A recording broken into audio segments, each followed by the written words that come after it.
They tried to argue, saying they didn't want to take sides or that she would realize her mistakes. I told them that was not good enough. After a few intense talks, they finally understood I was serious. Now, if one of them tries to talk to me, I either turn away or walk off. I think they finally got the message. The few friends I still kept close understood and made sure not to mention her. If they did accidentally, I would excuse myself and leave. It had been 6 months.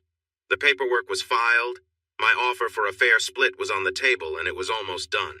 But she was fighting it hard. We tried mediation, but it ended when neither of us would agree. They spent most of the time talking to her, trying to show her that she was getting a good deal. Then she suggested we go to counseling. I said no, telling the judge it would be pointless since I had no intention of getting back together. The judge listened to her emotional pleas and warned me about facing jail time. I simply said I would be ready to turn myself in. You're sure this marriage can't be saved? Absolutely. I will not live with her or have a relationship with her again. There are no children involved, and we have very few friends left. I'm done with those who helped her with the affair. Divorcing her will barely make a difference in my life. Is that clear? I might have exaggerated a bit, and she decided to test me. I ended up spending 3 weekends in jail before she understood I was serious and dropped the idea of counseling. There was a strong purpose in the eyes of the women who came in. The men looked uneasy. I knew they didn't just show up by chance. The bar was far from their usual spot. I told my favorite bartender here that I preferred the people I met in this bar. She was sharp, in her mid-40s, and seemed to have seen it all. Over a few drinks, she got me to share my story bit by bit. She had been married to the same man for 21 years, and they owned the bar together. What I loved most about her was that she never shared her thoughts, even when I could tell she wanted to. One night, I finally told her to speak up. I made it clear that this was a one-time chance, so she could stop wondering about it. After I finished, she just looked at me for a moment. I've only heard your side of the story. It might be made up, but I don't think so. You might have been right to leave, but maybe you should hear her side, too. I'm sure you've thought about what happened. It might help you, or it might just make you more upset. But people being who they are, it could be good for you to listen to her. It's your choice. That's all I have to say. Next beer is on me. I loved this woman. She was like a mother who would give you drinks if you promised to give her your keys first. She noticed something was wrong the moment my friends walked in and saw my serious face. Friends? She asked, looking at them. I'm not sure, I replied honestly. I guess I'll find out soon. Don't do anything rash, she warned. Just give me a look if you need me to get them out. It took them a few minutes to gather the courage to speak. Todd came over and stood next to me. Hey, Jace, how are you? I'm fine. My family's fine. Everyone is fine. Just get to the point, Todd. What do you want? My flat tone made him a little uneasy. Me and the guys, he gestured to his friends. We don't really want to be here, but Becky is upset about how things are between you two. She feels bad about it, and you won't forgive her. You remember being married, and they just won't let it go. So we found out where you were, and here we are. Will you talk to them? If I say no, should I tell them to leave me alone? He turned a little red but pushed on. It would probably hurt their feelings and they'd keep bothering you anyway. Please, Jace. I let him wait for a moment. Okay, but remember what I said to Jeff and Angela? That still stands. If I do this, we're done. Don't look for me again, got it? I could see a flash of anger on his face, but I didn't care. I understand. Wow, you've really changed. Will you just talk to them? Yes, but let me ask you something first. If it were your wife in a similar situation, would you just let it go? He smirked.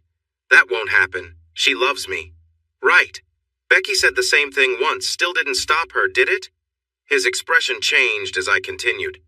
First, go and tell Sandy and George what I said, then have them come over here and let me know they understand. They might not be as easy to push around as you are. Then tell the girls I'll give them 10 minutes. No more. They need to be sure about what they say right away because they won't get another chance. I thought I could enjoy another beer in that time. I turned away, not wanting to talk anymore. He stood there for a moment looking down before heading back to his friends. I saw in the mirror that their conversation got intense. Sandy raised his hands and came over to me.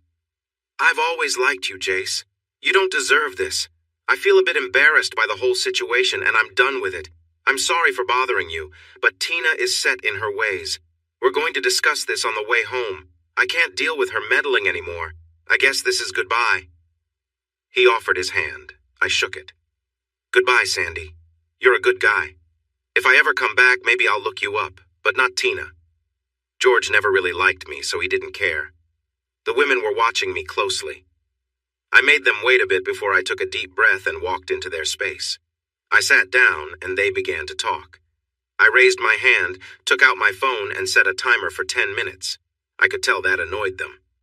Okay, you're on the clock, go. Tina rolled her eyes. Really, Jace? A timer? 9 minutes and 49 seconds, I replied. They spoke over each other for a moment until they noticed their mistake and looked at Carrie. She seemed to be the main speaker. I know this might not be our place, but... I hit the table hard with my hand, interrupting her. Finally, someone gets it. You're right, it's none of your business and you should stay out of it. But you can't help yourselves, can you? You want to give me advice because you're our friends, right?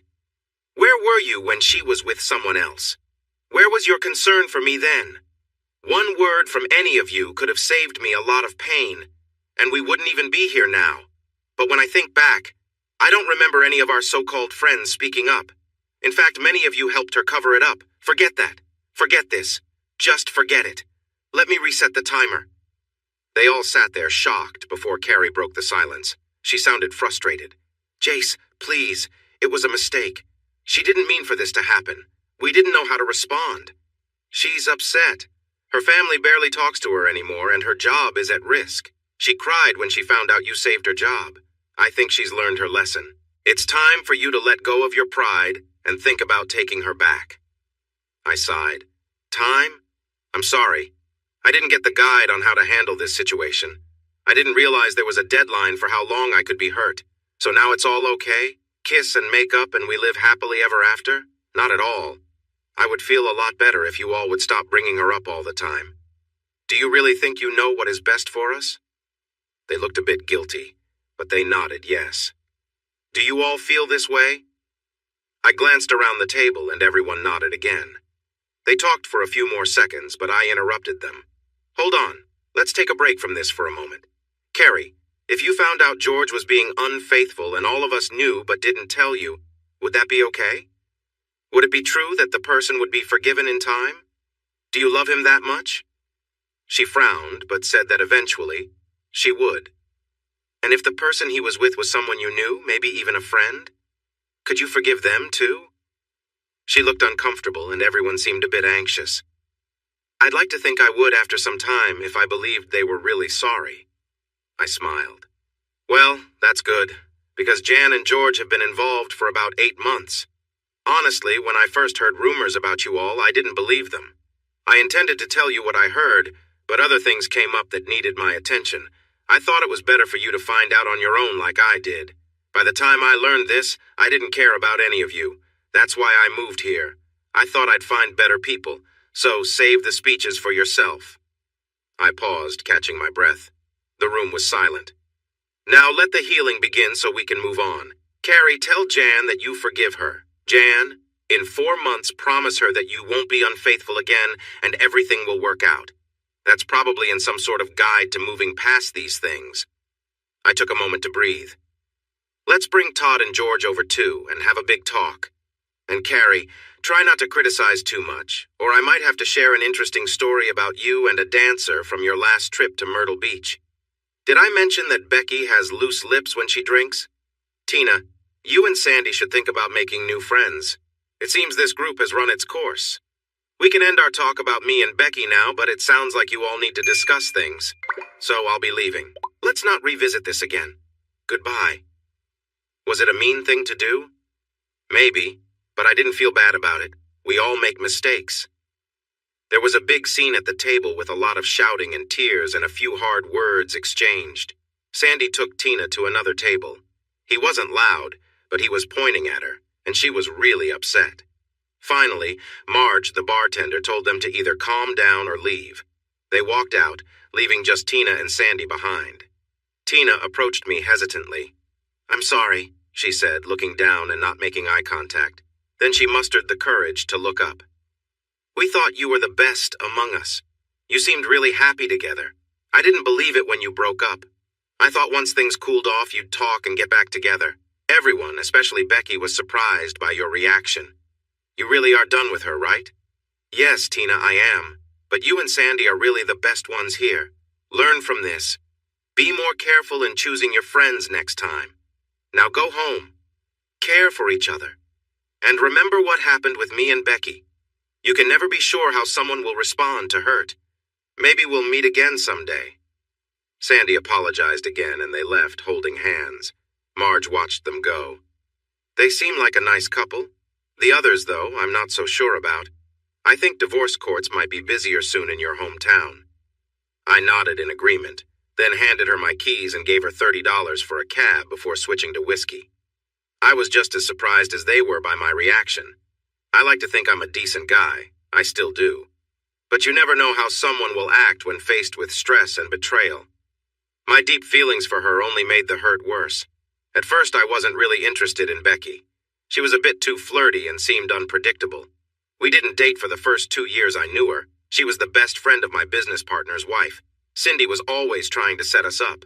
"Please stop, Sin. We just don't click like that."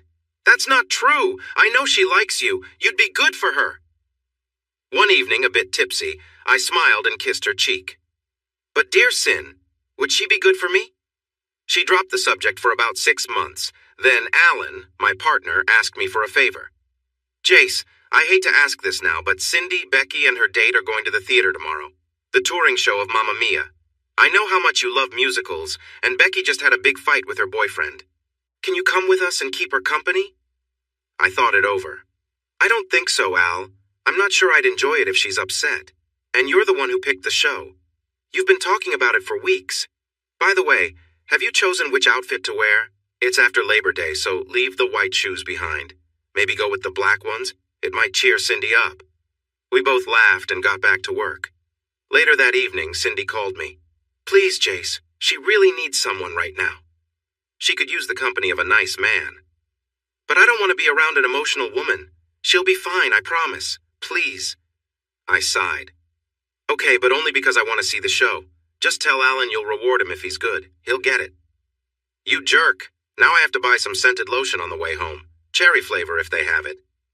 We laughed for a minute as I tried to imagine it.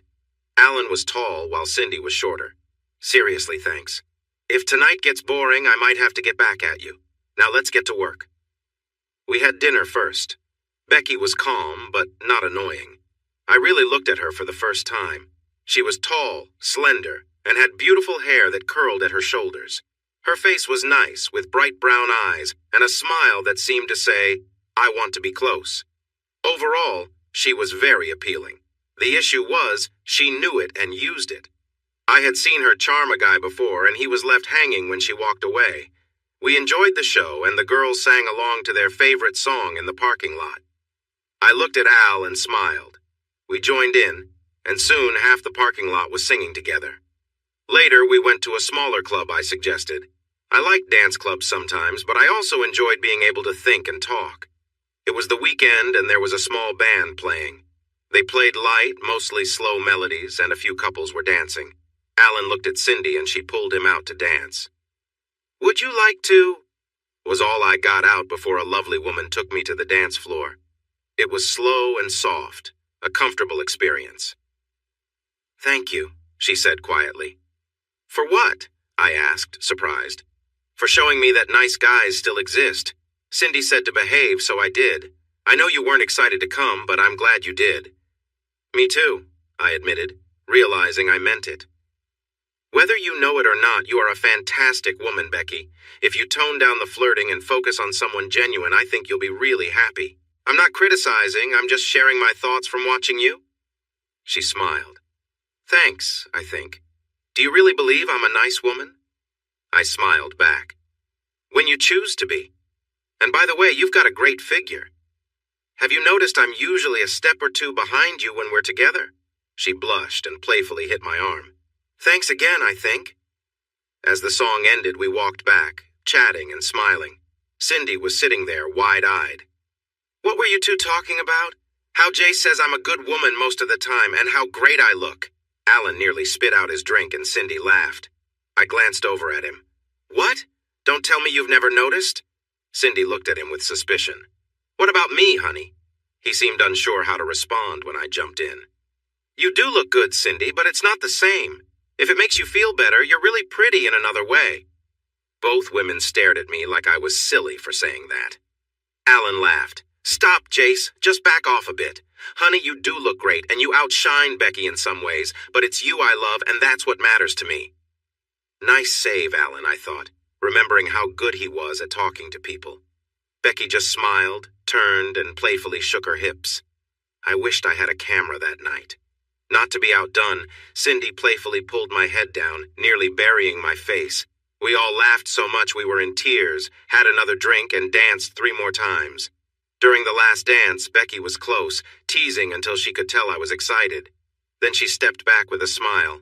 You're a nice guy, Jace, but you're still a regular guy.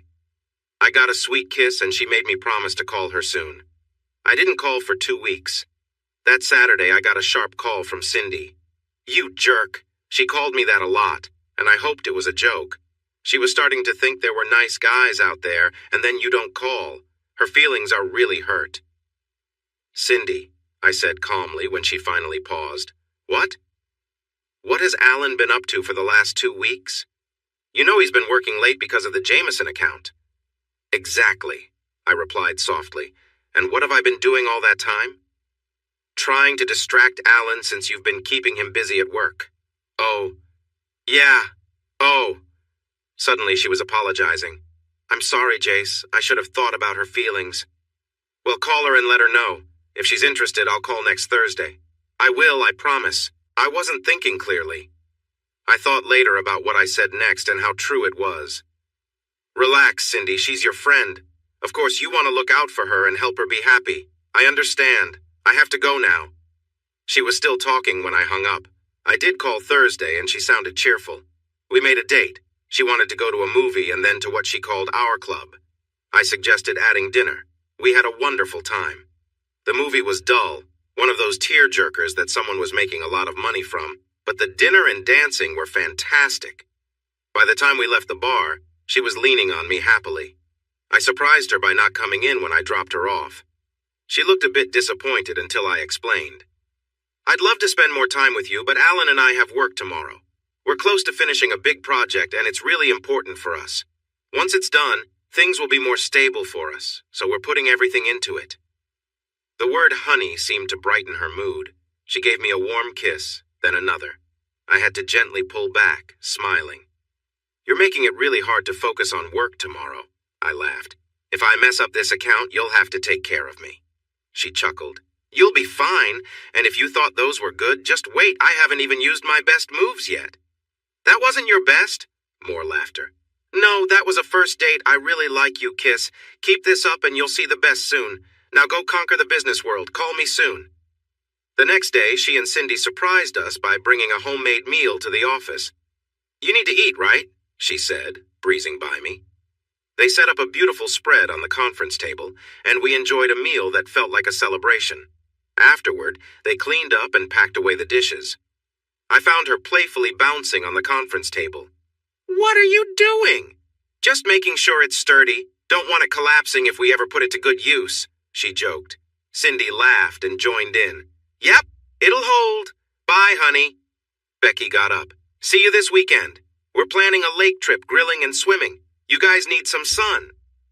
As a marketing guy, I know one golden rule. Always present things in their best light. And Becky and Cindy took that to heart at the lake. Both had new swimsuits. Becky's was simple on top, with a bit of flair on the bottom. Cindy's was modest on the bottom, but her top was minimal. It's a wonder we weren't asked to leave the state park. Maybe the fact that the staff were all guys had something to do with it. Alan and I almost burned the steaks because we couldn't stop watching them. Eventually, they laughed and threw on cover-ups, teasing us for our wandering attention. We ate, played in the water, and even joined a volleyball game with 4 other people. The girls kept everyone distracted, and somehow we won despite not being very skilled players. As the evening rolled in, they pulled us back into the water, nestling close. We were laughing and splashing around when they playfully splashed us and then dove under the water, popping back up with huge grins. "Sorry," she said, smiling. "We were just having a little fun." We spent a bit longer enjoying the sunset and the water, talking, laughing, and soaking in the moment. She curled up a bit, and soon I had my fingers gently moving.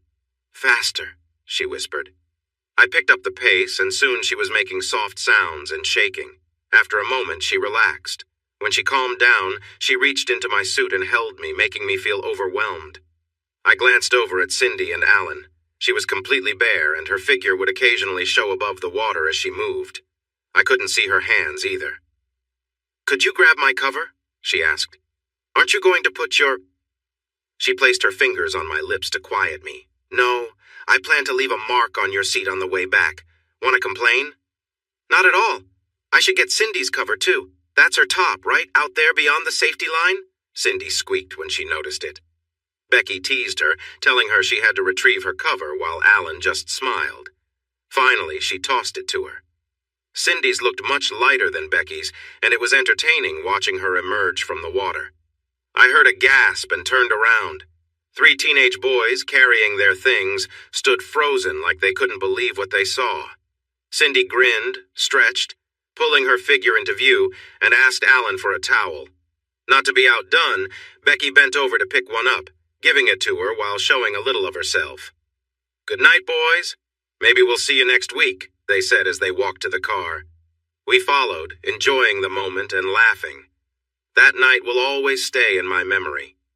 Even now, despite my heartbreak, I still think back on it fondly. We almost broke the bed. She seemed to enjoy every moment and got really excited during our time together.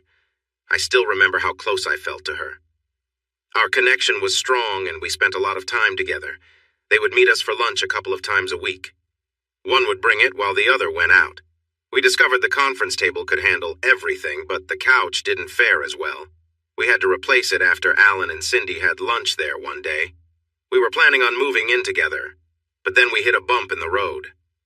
Looking back, it was a sign I should have noticed. We finally got the account we had wanted for so long.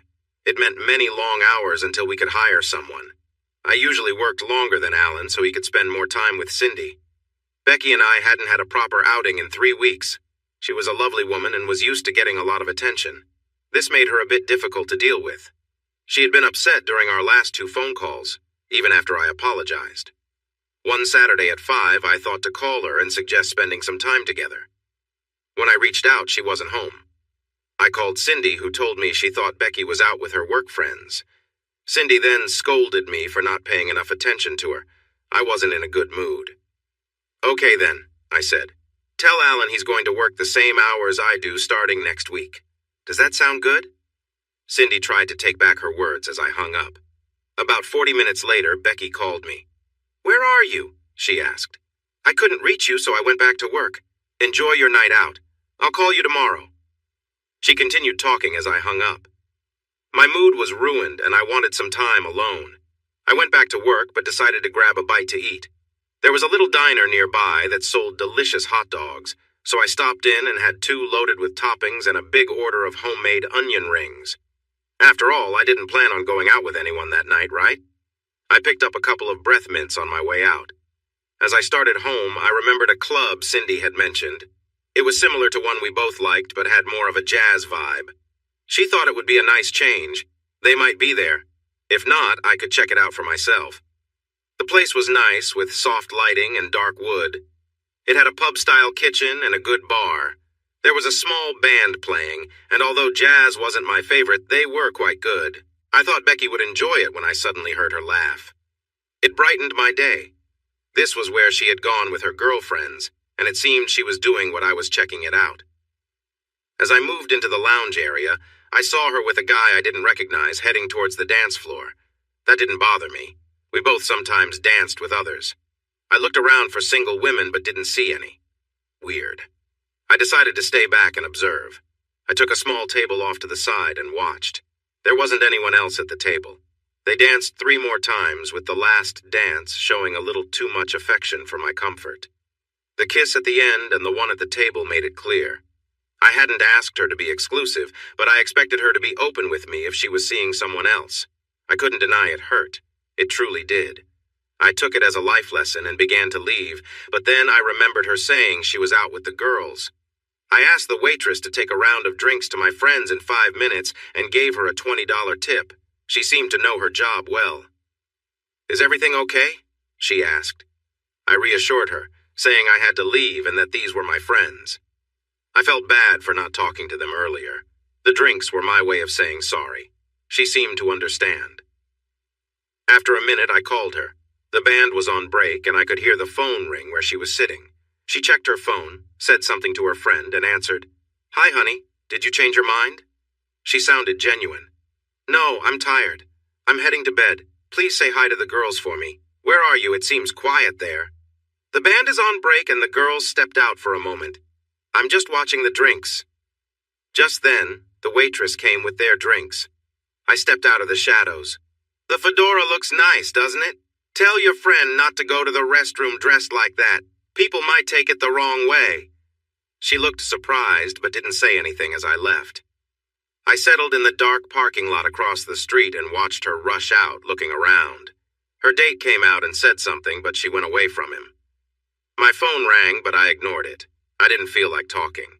The date seemed frustrated and went back inside after a while. I wondered what she was waiting for. 15 minutes later, Cindy arrived in her SUV. She got in and started driving towards my apartment. I went the opposite way. Not wanting any drama, I found a motel, paid cash, and slept for 10 hours straight.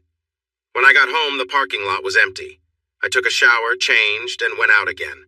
I stopped by the office, but Alan and Cindy were there. I figured Becky was hiding somewhere, so I decided to drive 4 hours to the mountains. I left a message at their house saying I needed a break and would be back Tuesday. I enjoyed my time away. I walked in the sunshine, ate what I wanted, and even bought souvenirs for my friends. On Tuesday morning, I returned to the office early. I parked the car where no one could see it, and Alan looked startled when he walked in. He quickly grabbed his phone. "If you use that phone, I'm leaving for the week. Got it?" He nodded, looking a bit nervous. "Great. Let's get to work. I feel amazing. That time off really helped. I've got some fresh ideas. Let me know what you think."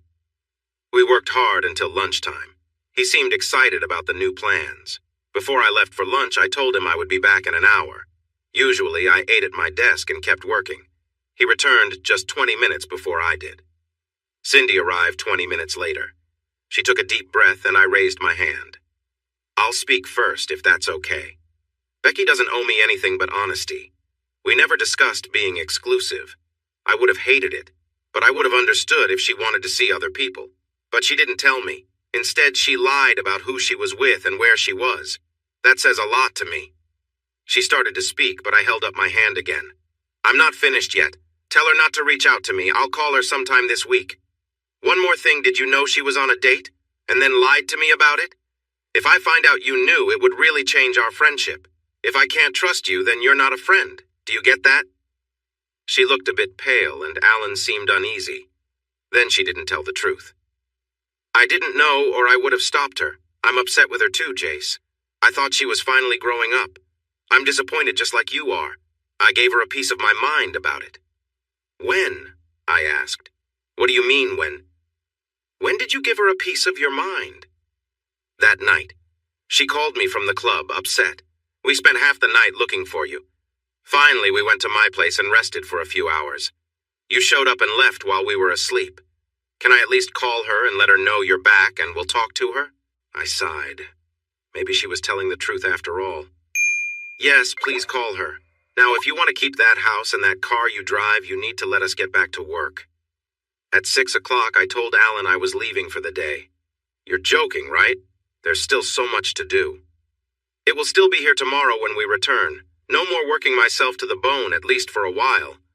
I left him looking shocked. The next day, I placed an ad for an associate. Alan was upset because it would reduce our profits. "Fine," I said. "I'll take down the ad, but if I do, from now on, we're going hourly. The salary is off the table." He didn't like that because he knew I worked a lot more hours than he did, so he fell silent. I hired a woman fresh out of school. She was very talented but lacked real-world experience. I spent a lot of time helping her at first, but she grew into her role nicely. Our business actually improved because we had more hands on deck. Ada and I kept the ideas flowing while Alan dealt with contacts and sales. I called Becky as I promised. She didn't know what to say. I waited for her response. "I'm sorry," she finally said. "For what?" I replied, not wanting to make it easy for her. "For lying to you. For going out without telling you. I was feeling restless and just wanted to get out. I wasn't going to get serious with him. I just needed someone to be there." I surprised her. "I understand. You didn't make any promises, but I expected honesty and you didn't tell the truth. Help me understand how I can trust you again to move forward. I was hoping for more, and I thought you were too." Ah well, a leopard's spots and all that. That comment made her very angry. "Why do you always think I can't measure up? You must have been so proud of yourself thinking I told you so." "I was in love for the first time and it scared me. I made mistakes. I'm sorry." I said it softly. "I'm sorry too. I was already in love with you." I hung up the phone, hearing her voice asking me to stay. I didn't talk to her for 2 weeks. When I finally did, I was surprised by what she said. "Would you like to go to a club on Saturday? Maybe eat at that new Indian restaurant first?" I felt a wave of anger from her voice. "Are you ready to forgive me now? Is my punishment over?" I gently hung up. I didn't want to deal with this. Cindy called me. "What did you say to her?" "I asked her out." There was silence. I thought she had hung up. "Oh, what did she say?" "She didn't say yes, and that's what matters. Good night, Cindy." 2 days later, Cindy called again. "I'm with Becky. If I give her the phone, will you talk to her?" "Yes, but only if she can keep it together. Let her know it's getting easier not to talk to her. If she wants to say something, she should do it calmly. Then hand her the phone." I heard them whispering for a moment. "Jace?" "Hi, Becky. Jace, I'm really sorry. For everything. Can we start over? I want to be a new person in your eyes. Alan wants to grill on Sunday. Will you come?" "To visit or to grill?" She laughed a bit. Alan could burn anything on the grill. "Both. I'd actually like to eat something good." "Make your potato salad and it's a date." "I will. Thank you, Jace." It took 5 months to feel close again. I dated other people, which upset her a lot. I told her honestly why I couldn't be with her. She bit her lip, clearly holding back her feelings. When we decided to get closer, we had an important talk. "If we become closer, it's just us, no one else. Do you get it? If I hear about you going out with friends from anyone except you, it's over. There won't be another chance. I won't check up on you, you're on your own. If you mess up, it's on you." She agreed a bit too quickly for my liking. "I want you to really think this through. I mean long term. Don't rush to answer. I need to get tested before we move forward. I don't want to bring anything into this." For the first time, she understood I had been with other people. I saw her fighting back tears. "All right, I haven't been with anyone since you, but I'll do the same." And I already know the answer. A week later, we exchanged clean health checkups and keys to our apartment. My time with Beck was always exciting, but the welcome back was almost too much. I felt worn out and even dozed off at work 2 times. Alan mentioned something to Cindy, and she told Becky to let me rest sometimes if she wanted to keep her place. She agreed, though not very happily. I still worked long hours, but not like before. This experience taught me to focus on what really mattered. We had been living together for 8 months when I called her at work. "Can you get off this afternoon? I wouldn't ask, but it's really important." She agreed right away, so I picked her up and handed her a snack bag. "Sorry, this will have to keep you until dinner." I didn't tell her what it was about. We drove to a nice neighborhood and pulled into a driveway. There was a for sale sign outside and a realtor was waiting. "Is this your wife?" she asked politely. "Maybe," I said. "I'll know by the end of the day." Becky gave me a puzzled look. "Well, let's take a look, shall we, dear?" Men often don't understand what's really important in a house. They focus on structure, but they miss the comfort and possibilities. She kept chatting while showing Becky the house. 3 bedrooms, a big yard, and a small patio. "Excuse me for just a moment while we talk privately, will you?" she said to the realtor before pulling me into the living room. "Look, honey, a fireplace." She wasn't going to get sidetracked. She pushed me against the mantel. "What's going on here?" "Really, Beck? Isn't it obvious? We're house hunting. I don't want to start our married life in an apartment. Plus, we'll need more space for kids when the time comes. I don't think she heard much past starting a married life. Then she jumped into my arms. I bumped my head on the mantel but didn't mind at all. Then she cried, then giggled, then got serious. "Where's my ring?" "I haven't picked it out yet. I thought we could choose it together." The realtor came looking for us and overheard. She laughed. "What did I tell you, dear? Clueless. Honestly, if we didn't help them, I think the whole thing would fail. Are you ready to look at more houses?" "Ready?" She practically pulled both of us along.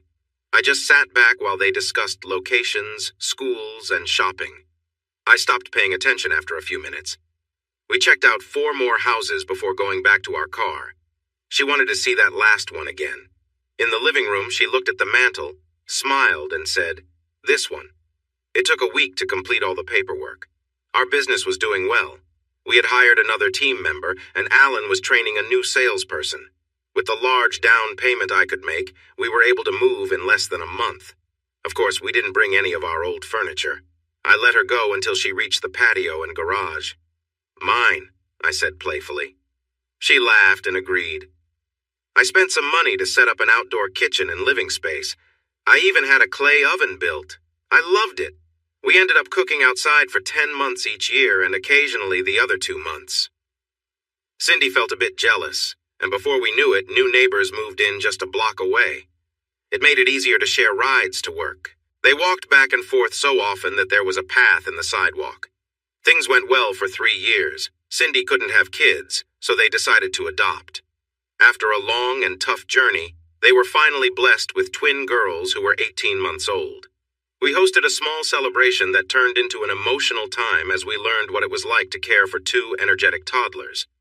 "Your life has changed," I jokingly told Alan. "No, it's just starting," he replied through happy tears. I was quiet as we walked home, and so was Becky. I paused at the end of our driveway. "When?" I asked. "In 4 months. That way I won't have to carry the baby through the summer heat." Our neighbors might have thought we were strange, kneeling in the driveway, hugging and crying together. Shortly after that talk, the economy began to struggle. 6 months later, Becky's company went bankrupt. She didn't receive any severance pay or vacation pay. She was quite upset. "Calm down, honey. Many businesses are facing tough times, even some of the biggest ones we compete with. We're getting interest from their former clients. I might have to work a bit harder, but we will be fine. And with your skills, someone will want to hire you." The economy only got worse, and she couldn't find another job in her field. Companies preferred to hire fresh graduates for less money, even though she had experience. She worried and felt down. She and Cindy joined a gym close enough that they could walk with the kids in strollers. This helped her stay active for a few months. She was never out of shape, but after a while she felt strong. She started volunteering for important causes, hoping it might lead to a job. I was unsure about it since she would be busy almost every weekend with various charity events, but I stayed quiet, thinking it might help her. One Friday, she came home at 2 a.m., waking me from deep sleep with a surprise. Once I was awake, she shared her good news. "I got a job. I'm the new assistant event coordinator for the Sloan Group. Tonight was my trial, and they liked me. They help 4 major charities. It's not as much as I was earning, but it was close enough to begin." She was feeling happy, and I held her close, making comforting sounds. It had been almost a year, and she was still not expecting a baby. We decided to visit the doctor. He reviewed the tests he had ordered. "You're both fine. Everything is working well. There's no reason you shouldn't be expecting soon. I believe the stress from the economy might be affecting her. Just like animals have fewer babies when food is scarce or there are more predators around, women also have lower birth rates in stressful situations like during wars. Go home and practice. It will happen." But it didn't happen. The next day during lunch, she came to me. "Honey, can you do something for me?" "Of course, what do you need?" She hesitated for a moment. "I want to go back on birth control for another year. I need time to settle into my new job and make sure I won't lose it because of a pregnancy. Just 1 year, I promise." I felt a little relieved. The economy was still getting worse, and I didn't expect things to improve soon, so I agreed. We were working harder, trying to pick up the pieces left by failing companies. It was more challenging than ever. If we couldn't meet their budget, There was another agency nearby, eager for work. Part of her job involved attending events to ensure everything went well. I joined whenever I could, but she increasingly went on her own. She reassured me not to worry since she was working. As the husband of someone important in the business, and a business owner myself, I was expected to support as many charities as I could. We chose 2 charities we thought were most deserving, and committed to helping them. Sometimes we even sent someone to represent our company at the events. Alan and Cindy went a few times, but he was very busy, so he stopped going. Slowly, the economy started to improve. I could see some hope ahead. Beck had been at her job for a year and had received a small promotion and raise. We began discussing starting a family again. I encouraged Ada and her husband to represent our company at events. It kept our company in view and gave Alan and me more time to focus on work. Ada had grown in her role to the point that other companies were showing interest in her. We had an honest talk about it. I told her that if she received a truly good offer, I wouldn't mind if she accepted it. She promised me that no offers had been appealing enough to make her consider leaving. Yet, I joked, I noticed she seemed a bit down and was avoiding me unless she really needed to talk. I thought she might have received a good offer. I decided to ask her about it. You haven't been yourself lately, Ada. If I've noticed, so has everyone else. Is there something on your mind? Ada was a beautiful black woman, tall and often smiling. But if you looked beyond her looks, you'd see she had a sharp mind. She looked down at her dress, a sign she was stressed. I have thought a lot about what to say. My husband has been urging me to talk to you, so here it goes. It may not mean much. You might already know this, but if not, please don't be upset with us. I sensed this was significant. She took out her tablet, tapped on it for a moment, and then handed it to me. It showed pictures of Becky and a man I didn't know. They were laughing, holding hands, and sharing sweet moments. One image showed them dancing closely in a dim room. These are from the last 3 events we've attended. I don't think she recognized who I was or that I work for you. The last time we spoke, she was very professional. Perhaps you knew, but I didn't want to be the one to mention it if you didn't. Please don't let this affect my job. I was stunned. This felt like a prank. I thought maybe Becky would laugh when I got home and say it was all a joke, but deep down I felt this was exactly what it seemed. I paused for a moment before assuring the worried Ada that her job was safe and asked her to send the photos to my computer and make a printed copy. She stood up. You didn't know, right? I'm really sorry. If you need help, just ask. She hugged me, the first time we'd ever had any kind of physical contact in our work together. Sorry again. I am too, I replied. Just don't mention this. She agreed and quickly left the office, nervous about my expression. Even though I relied on my creative thinking, I was at a loss for what to do. I decided to do what I usually did when facing a problem. I researched. But with just pictures from an amateur, I needed more solid proof. His name was Johnny Walker, and he had no love for scotch. I should have been named Jim or Jack. Bourbon is my drink. He came highly recommended as one of the best in his line of work, so I hired him. It took just 2 weeks for him to gather what I wanted. We met at a bar owned by a friend of his where private rooms were available. I wanted to keep our meetings discreet, so he completely agreed. To keep things secure, I even bought a separate phone that I locked in my desk for our communication. I know it sounds cautious, but I didn't want Becky to find out I was looking into her. That could lead to complications. It's all here, he said, handing me a small briefcase. Photos, videos, and interviews with her friends and co-workers. Some were unaware that she was married. She doesn't wear her rings at work. They weren't very careful about it. I'm sorry. I handed him a check and picked up my bag. He stopped me. You're not going to do anything rash, are you? Like causing a scene or fighting? You seem calm about this, and in my line of work, calm can be a bit unsettling. It's not worth getting yourself in trouble. If you can't forgive her, it's better to just move on. I'm not going to hurt her or him. They both knew what they were doing. They must have thought about what could happen if they were discovered. I took a moment to think. I'm not going to hide money or make crazy demands. I won't fight to keep her. I should never have to fight for someone who wants to leave. She chose to break our marriage. I'm just going to walk away. Does that make me weak? No, it doesn't. It shows good judgment. Staying calm in tough situations is rare. They probably didn't think about the results at all. Most people don't. Do you have a lawyer? I shook my head. I thought I'd wait for the report. He wrote something on a notepad and handed it to me. I often work with these 3 lawyers. They're all good. The first one is aggressive and likes to stir up trouble. The second one is great for stopping divorces, but not for your situation. The third one is the right choice. He prefers to keep things simple and calm, and he will focus on your best interests. If you don't have someone already, give him a call. Mention my name and you'll get a discount. He walked to the door and turned back to give me a few more tips. If I were you, I wouldn't watch the DVD or look at the pictures. It won't help you, and it will stay with you for a long time. The same goes for the report. You already know what you need to know. However, check the contents of the red envelope. There's some interesting information about your friends and what they knew.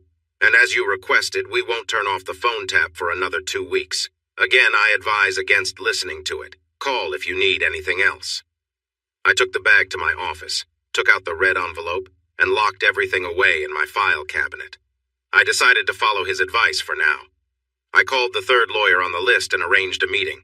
Paul Whitfield ran a small firm with 3 partners. Their office was in an old building with beautiful moldings, tall ceilings, and ceiling fans. He noticed me looking around and smiled. "We own this building. I insisted we keep the fans. They add character." I liked him right away. He relaxed during our meeting, and by the end I felt I had found a divorce lawyer I could trust. He agreed with the friendly separation and mentioned he could get a better deal.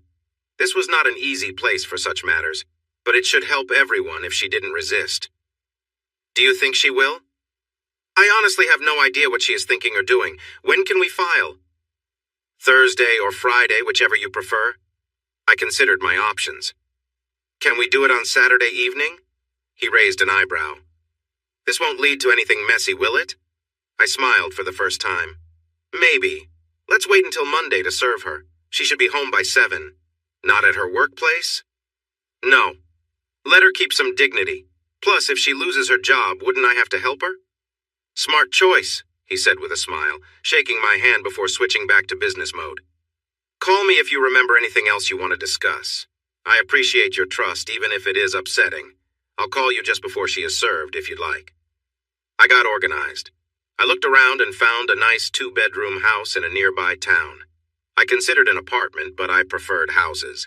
It would mean a 35-minute commute, but it was a quiet area, and I doubted she would look for me so far away. Reading the folder made me very upset to learn how many people I knew helped cover up her actions. Their time would come, especially 4 of them. I acted friendly at work and kept up appearances at home for the rest of the week. On Thursday, she seemed in a good mood, as if preparing for the weekend. By then, I felt distant from her. It wasn't completely cold, but it wasn't warm either. We both felt relief after the evening, and then I turned away from her. You seemed a little distracted tonight. Am I not enough for you anymore? She was trying to be playful, but I felt a hint of worry in her words. You've always meant a lot to me, Beck. I'm just tired. Let's sleep. I tried, but couldn't bring myself to cuddle, so I turned away and pretended to be asleep. She curled up next to me. Love you, honey. I didn't respond, still pretending. She probably realized I was faking, but she stayed quiet. Eventually, I could not take it anymore and walked into the gathering, which Paul called messy territory. I stood on the edge of the crowd watching. They held hands and exchanged a quick kiss now and then. The music started and I watched them dance. He was a much better dancer than I could ever be. I noticed little else. He wasn't taller or as fit as I was. My great aunt always said taste was subjective. As I moved closer, I stopped when I saw someone surprising. Cindy appeared right before them. They shared hugs and laughter. I wondered if Alan knew she was there. I felt like I was breaking through a crowd. When people saw my face, they quickly moved aside. Becky noticed the crowd shifting and turned to look me in the eyes, still holding his hand. She paused for a moment, trying to say something, and then let go of his hand. He smiled, looking pleased with himself, and held on. Is this your friend? He asked, finally releasing her hand. No, I hissed. Husband! He turned pale and took a couple of steps back. I glanced at Becky. Are you going to introduce us? Jace, it's not what it looks like, please. It's exactly what it looks like. My wife spending time with another man. I could say it nicer, but why bother? I could have called him names for what he's done. A guy who doesn't mind getting involved with a married woman. I was raising my voice, so I took a deep breath to calm myself. Becky's friend was trying to blend into the crowd. Many people were watching now. I called out to him, gathering even more attention. Where do you think you're going? You can be with her but not stand by her when there's trouble? That says a lot about you, doesn't it? But don't worry, she's all yours now. I'm done with her. Becky was tugging on my arm, asking me to calm down and talk somewhere private. I pulled her hand away a bit too forcefully. I know, Becky, I know. Don't try to explain. We're done, completely. You understand? I left you something on the dining room table. It should remind you of what we've shared. I looked at Cindy, who stood next to Becky looking scared. And you. Don't ever speak to me again. If we're in the same room, stay as far from me as you can or just leave. But first, I want to know one thing. Did Alan know? She lowered her head, which told me everything I needed to know. Then let him know we aren't partners anymore. He can buy me out, or I'll sell my share. Things went downhill quickly. Becky called. Alan called. Cindy called, again and again. I didn't answer and deleted the messages. I kept my car in my small garage where the door was closed. I could walk to a grocery store and a bar. I didn't like the bar much, but the store was fine. I surprised Alan by showing up at the office on Monday. He started to speak, but I interrupted him. I know you knew. Cindy almost told me, being the loyal friend she is. I won't forgive Cindy for helping her. And just to be clear, keeping it a secret was helping. Tell your wife to stay away from the office and from me. If she insists on being here, I won't. I can walk away from the business easily, Alan. That includes Becky, her new partner, or any of our so-called friends. Leave it alone. I had already contacted the police about getting protection orders. They advised me to consult my lawyer.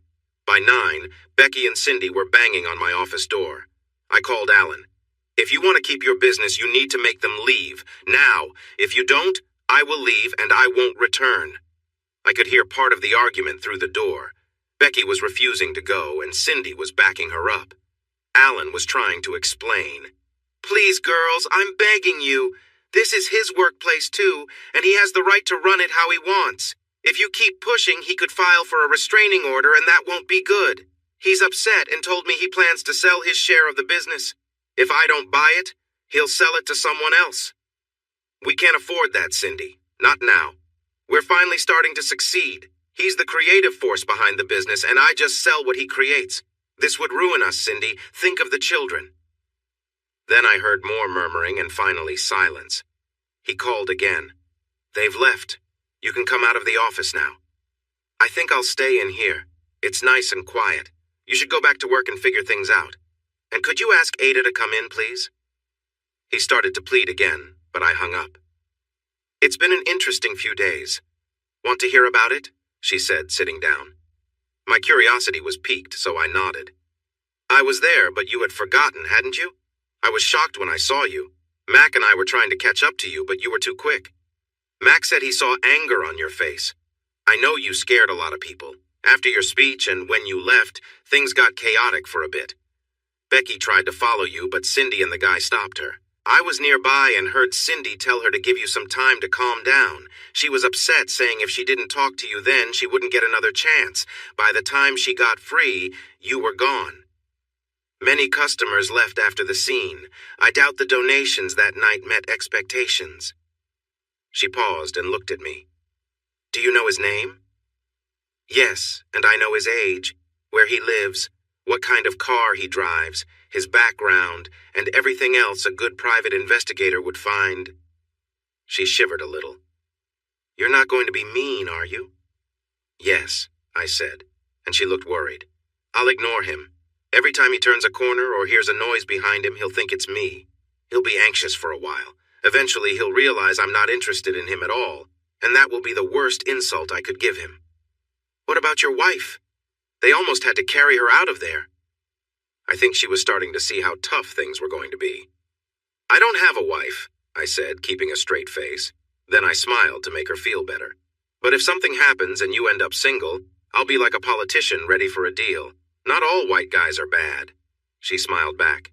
I don't usually date outside my race, but for you, I might make an exception. We stood there and she hugged me. It felt nice. She leaned against my chest. I couldn't help but smile. She smiled back.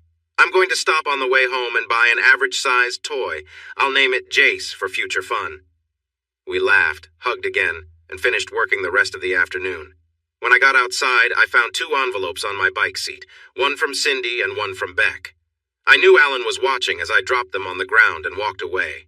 I hadn't gone far when I spotted a familiar SUV behind me. I laughed quietly as I put on my helmet. Let the fun begin. I was riding my Yamaha Roadstar, a powerful bike. It was 2 years old and a great deal I had scored after it was repossessed. Beck loved riding it too, and we had spent many afternoons just cruising around and exploring. To keep them guessing, I made a quick right turn when the light changed. They were 2 cars back and stuck. I darted into a parking lot a few blocks down, waited for them to drive by, and went back the way I had come. They were probably still driving around in circles when I pulled into my garage. I carried a burner phone with me and left my regular phone locked in my desk drawer. I still used it for work and only kept my customers and lawyer in my contacts. Beck finally sent a registered letter which I signed for and then sent back unopened. My lawyer handled all the communication. "She's quite fiery," he said, "and uses a lot of strong words." She was living in the house and I was making half the payment. I told Paul to let her know the payments would stop 6 months after our divorce. During that time, I hoped to sell the house or she could buy me out. I knew that would be tough for her because she simply couldn't afford it. She refused to get a lawyer. Paul shrugged. "She doesn't have to, but you can bet the judge will encourage her to get one at the first hearing. That will be her first step to prolong things. She's not going to give up easily. I could see it in her eyes. I'm fine with running up the bill, but at some point, you need to talk to her. Or you could just forget it and withdraw the petition." He noticed my expression and raised his hands. "I didn't say go back to her. Just keep doing what you're doing and ignore her. It may take some time, but eventually she'll tire out and agree to the divorce. Let's wait until the hearing. Maybe she will see that she's wasting her time and start to act more reasonably." "Do you really believe that?" I felt a small spark of hope. "No," he said with a grin as he walked me out. "She asked her friends to help her. A big mistake. A really big mistake. News spread about my feelings, and most of them knew it was a touchy topic. Then her mother stepped in. I always liked her, so I told her that if she needed anything, I would be glad to help. But if she mentioned her daughter one more time, I would stop talking to her. My mom also got involved. I tried to explain my point of view to her, but it didn't change a thing. I left and didn't come back for 3 months. She kept trying to get me to see things her way. After a while, she called me crying and promised never to bring her up again. I think she finally understood. Now she wore the sad look of someone suffering quietly, but it wasn't working. She suggested I should see someone to talk about my feelings. "The anger is changing you, dear. It's not a good change. You need to find your balance again for your own well-being." I thought about that for a while. I tried to keep my feelings separate from my life, but it never worked. It was hardest when I ran into Cindy. She still came by the office sometimes, but she knew better than to say anything. I think she could see my feelings in my eyes. Cindy and Alan were struggling. They were trying to find a way to save their business. Alan tried to talk to me about it once. I was calm enough to listen, but I was curious what they could say that would explain their actions. "Please, Jace, I'm begging you. If you pull out, we both know I'll lose everything in 6 months. I've worked as hard as you to make this a success. I can't afford to lose my home or provide for my children." Instead of calming me, it just made me more upset. "Really? You're using the kids to win this argument? Did you even think about how I would feel knowing my best friends were helping the person I care about hurt me? You should have thought about this before getting involved. Maybe if you remembered what happened the last time, you would have spoken up. Were you thinking about the kids when you were dishonest with me?" He turned red and looked very angry. "Come on! You need to stop and think about the damage your anger is causing here. She was unfaithful. I'm sorry about that. I shouldn't have let Cindy and I get involved. I thought I was trying to protect you. Do I need to really get tough to help you understand?" That was not the right thing to say. "You wanted to protect me? Then why didn't you talk to Cindy, tell Beck she was making a big mistake, or warn me to stop? I think you're not really worried about me, but more about the business. This cash cow has stopped giving, Alan. You're good at what you do. You'll find another job soon, especially now that the economy is getting better. You might not have as good a life as you do now, but you'll manage. Cindy could get a job for a while to help. It might show her the reality of things. And about getting tough, you don't know how much I want you to try. My mom says I need to let some of my anger out. Releasing it on you might help with that. Now, if you're done, please leave my office. Go work on your resume or something. Alan was much taller than me, and he outweighed me by quite a bit.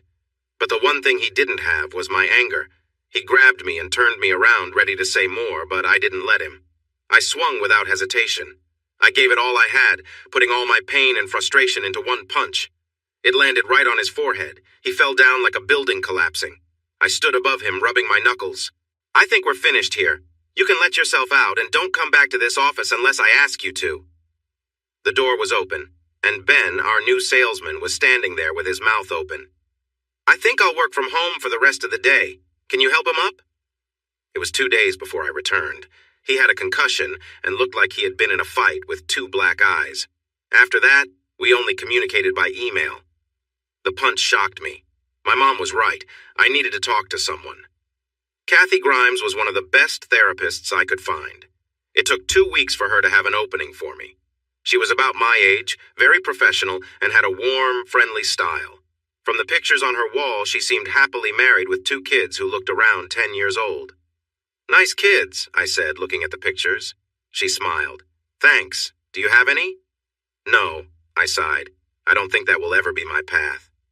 Oh, in this line of work, I've learned to never say never. You're still young and there's plenty of time. Would you like to sit at the table or in a chair? Her office felt like a cozy living room.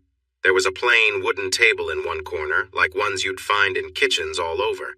The chairs were comfy, with cushions. Table. Good choice, she said with a smile. I find it's more relaxing. She brought a pitcher of water, a coffee pot, and a plate of cookies to the table before sitting down. Homemade, oatmeal raisin, from a secret family recipe that's just on the oatmeal box. Would you like water or coffee? After she poured the water, she got right to the point. First, can you tell me why you wanted to meet and what you aim to achieve from our sessions? I appreciated her directness. I'm going through a stressful time in my life, and it's causing me anger problems. I want to learn how to manage that anger. I'm tired of feeling this way. I don't even like who I've become. That's a clear start. Now the big questions. What is making you so angry? Can it be fixed? Do you want to fix it, or do you wish to move on? For the next 90 minutes, I shared my story, my past, the time I spent in a relationship, my marriage, and the pain that followed. I spoke about how much I loved her and how deeply I felt hurt. She listened attentively, jotting down notes and asking questions now and then. When I finished, the session was over. You've given me a lot to think about. I'll review our conversation before we meet next week. Same time next week, okay? If you ever feel overwhelmed with anger, call me and I will do my best to fit you in. Would you like me to suggest something to help you feel calmer? Thanks, but no. See you next week. I had been going for a month and was starting to feel better when she asked if she could share some thoughts. You're a good person, Jace. In a difficult situation. You've been hurt badly, and the sense of betrayal is huge. That's why you react so strongly when your wife's name comes up. I see this kind of thing often, and your level of betrayal is like nothing I've encountered before. It's consuming you, and you might not fully understand it. My take is, you still have feelings for your wife. She raised her hand before I could reply. That doesn't mean you want to be back together. The fact that your friends have either supported her or ignored what happened only makes things worse. When they tell you to just move on and forgive, it only keeps the pain fresh. In the end, you need to ask yourself if you would be happier with her or without her. I thought for a moment. It's tough either way. She has let me down before. If I take her back, even with promises, she might think I would forgive her again if she makes the same mistakes. I can't risk that. I couldn't handle going through it again. I paused and she gave me the space to think. So I guess that's it for us. I still have feelings for her, but love isn't the main issue. Trust is what's really broken. I don't see a way to trust her again, and that says it all. And about our so-called friends? I understand why some would hesitate to talk to me. It can be an awkward situation, but those who helped her, the ones who defended her and kept her secrets, they are no longer important to me. Looking back, I realized they were mostly her friends anyway. You probably know that I've always been more of a loner. I enjoy being around people, but I don't need to be with them all the time. I heard a song that said, "Being alone doesn't mean I'm lonely. That's how I feel." She nodded in agreement. I understand what you're going through. In my opinion, you should move forward with the divorce. But it's really important that you talk to her. If you don't, she'll keep hoping to win you back. You need to explain why that won't happen. If she can see that, she might stop fighting the divorce. You've mentioned your struggles with counseling, but you seem ready to consider it now, especially if it helps you get what you want faster. I can arrange a few sessions with both of you if you'd like. I can help keep things fair. It's entirely up to you, but that's my advice. I thought for a bit. I was exhausted. It needed to end. Perhaps if I went to counseling with her instead of resisting, she would finally get it and we could both move on. Do you think she'll agree? She nodded again. I'm almost sure she will. She will likely see it as a chance to share her side and convince you to come back. But I should warn you, it might be tough. I told her to go ahead and set it up. I've been hurting since it all started. A little more won't break me. The hardest part was knowing she still loved me deeply. I realized this because I listened to her phone calls for a few weeks before I let Johnny disconnect the taps. In the first days after our split, she called me often. Even the messages I didn't listen to were hard to ignore. Most of her messages were filled with tears, asking me to talk and let her explain. After about 50 calls, it boiled down to one simple plea. Please talk to me, Jace. The chats she had with her friends were quite revealing, especially with Cindy. Oh man, we really messed up, didn't we? Yes, we did. I don't know what I was thinking, Cindy. What was I even doing? She laughed a little. You did it because it seemed exciting. You really thought you could have both sides without anyone finding out. I never thought he would either. I'm sorry Alan found out, but I knew he'd keep it quiet. He needs you too much. Honestly, we all need you. Did you hear he wants out of the partnership? He thinks if we acted like this in our personal lives, what are we doing in business? We need to reach out to him and win him back. We've got to fix this, Beck. The question is how. I see a lot of groveling ahead for us. Becky was quietly crying. I doubt anything can fix this mess, Sin. He's really angry. He left me a file full of proof with pictures and interviews. You'd be surprised how many were ready to turn against me. I can't believe how careless we were. Some of her friends were no better. Most discussed plans to get me in the same room with her, even mentioning extreme ideas. Many promised to talk to me. Their reports back to Becky were entertaining, though one friend was pretty blunt with her. I'm done. He almost lost his temper, and the unfortunate truth is that we had it coming. He asked my husband if I was okay with you having a secret and actually helping to cover it up. What was I doing when he wasn't around? I'm still trying to keep things smooth, but Jack is really angry. I'm pretty sure you're in big trouble, Beck. I know we are. I wouldn't ask any more from us to confront him. Sorry about that.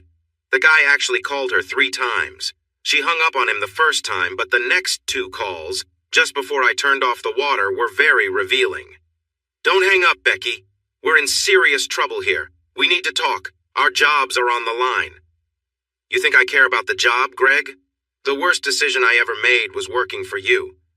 I could sense the annoyance in his voice. Get off your high horse. You practically begged for this job. It was my idea to have a secret, but you didn't hesitate once it was mentioned. Speaking of that, want to meet up?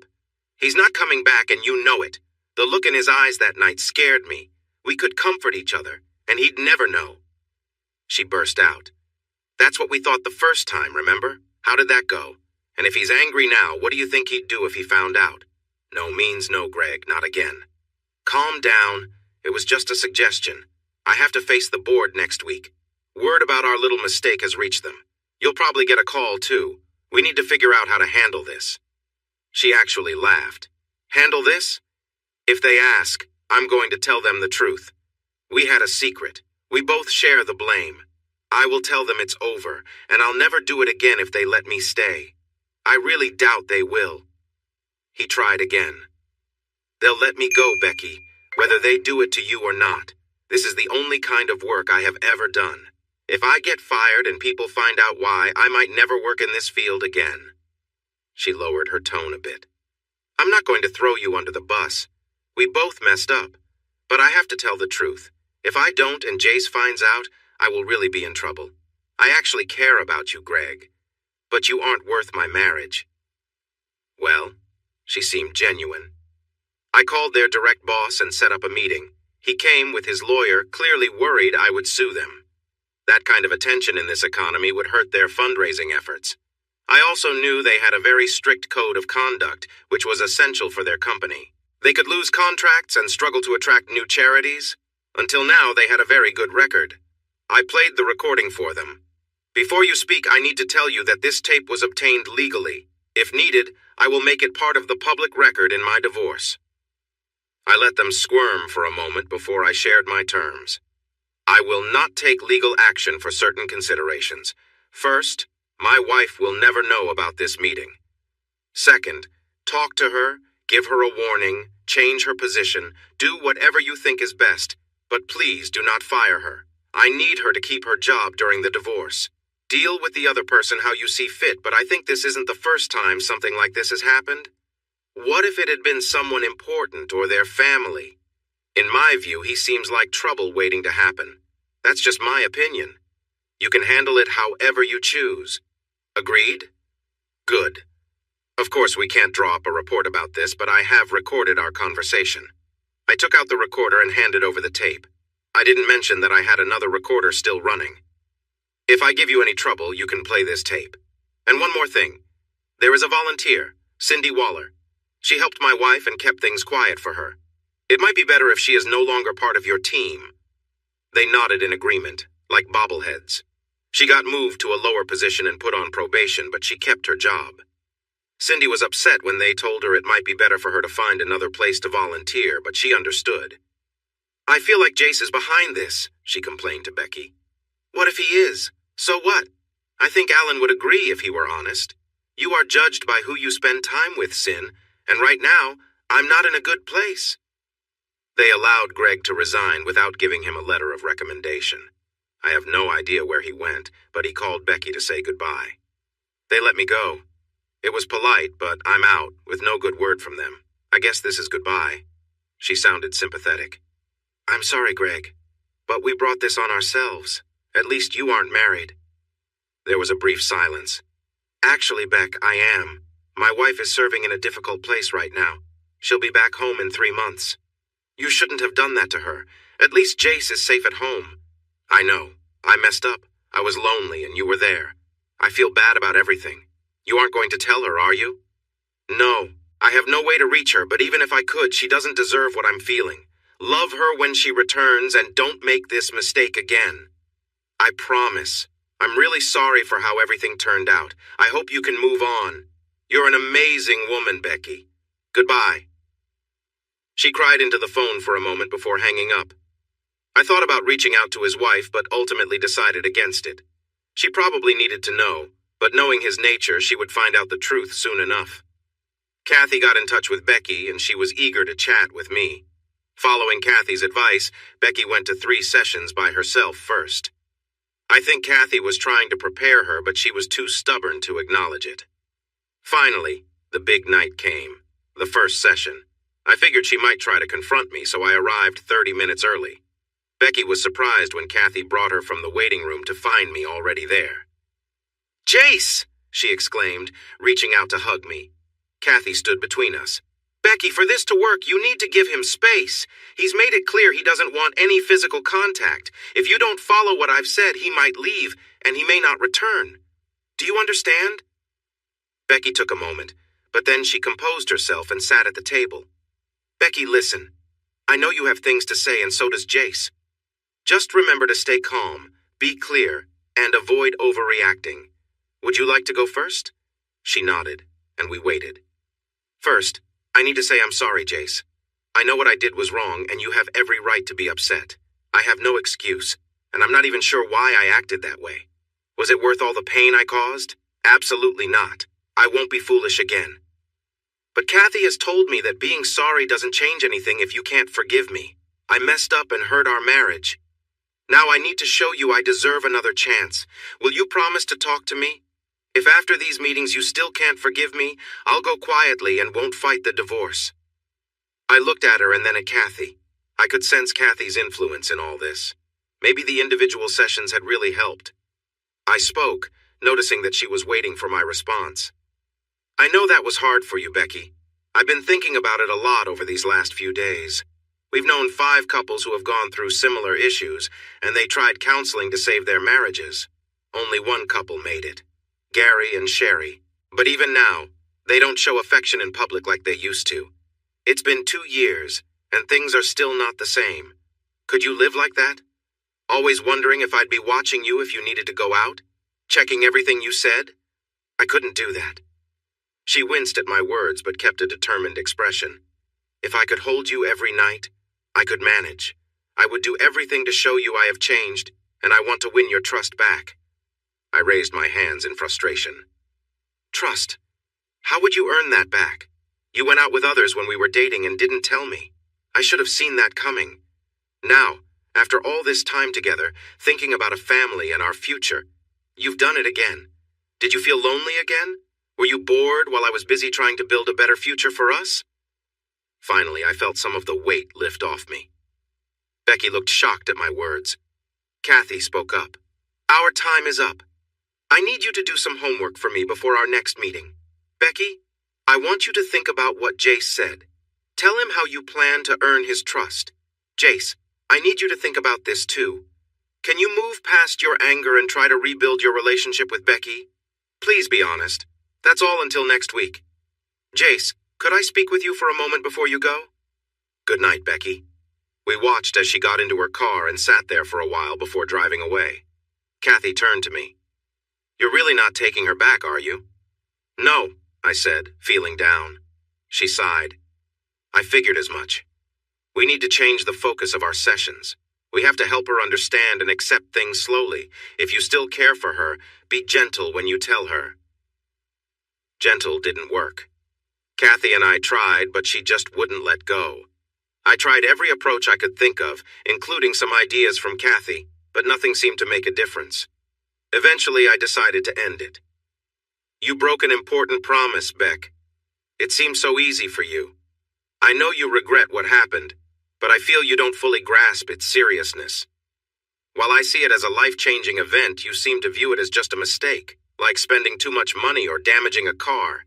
Didn't you feel anything when it happened? As usual, she didn't answer directly. Talk about feelings.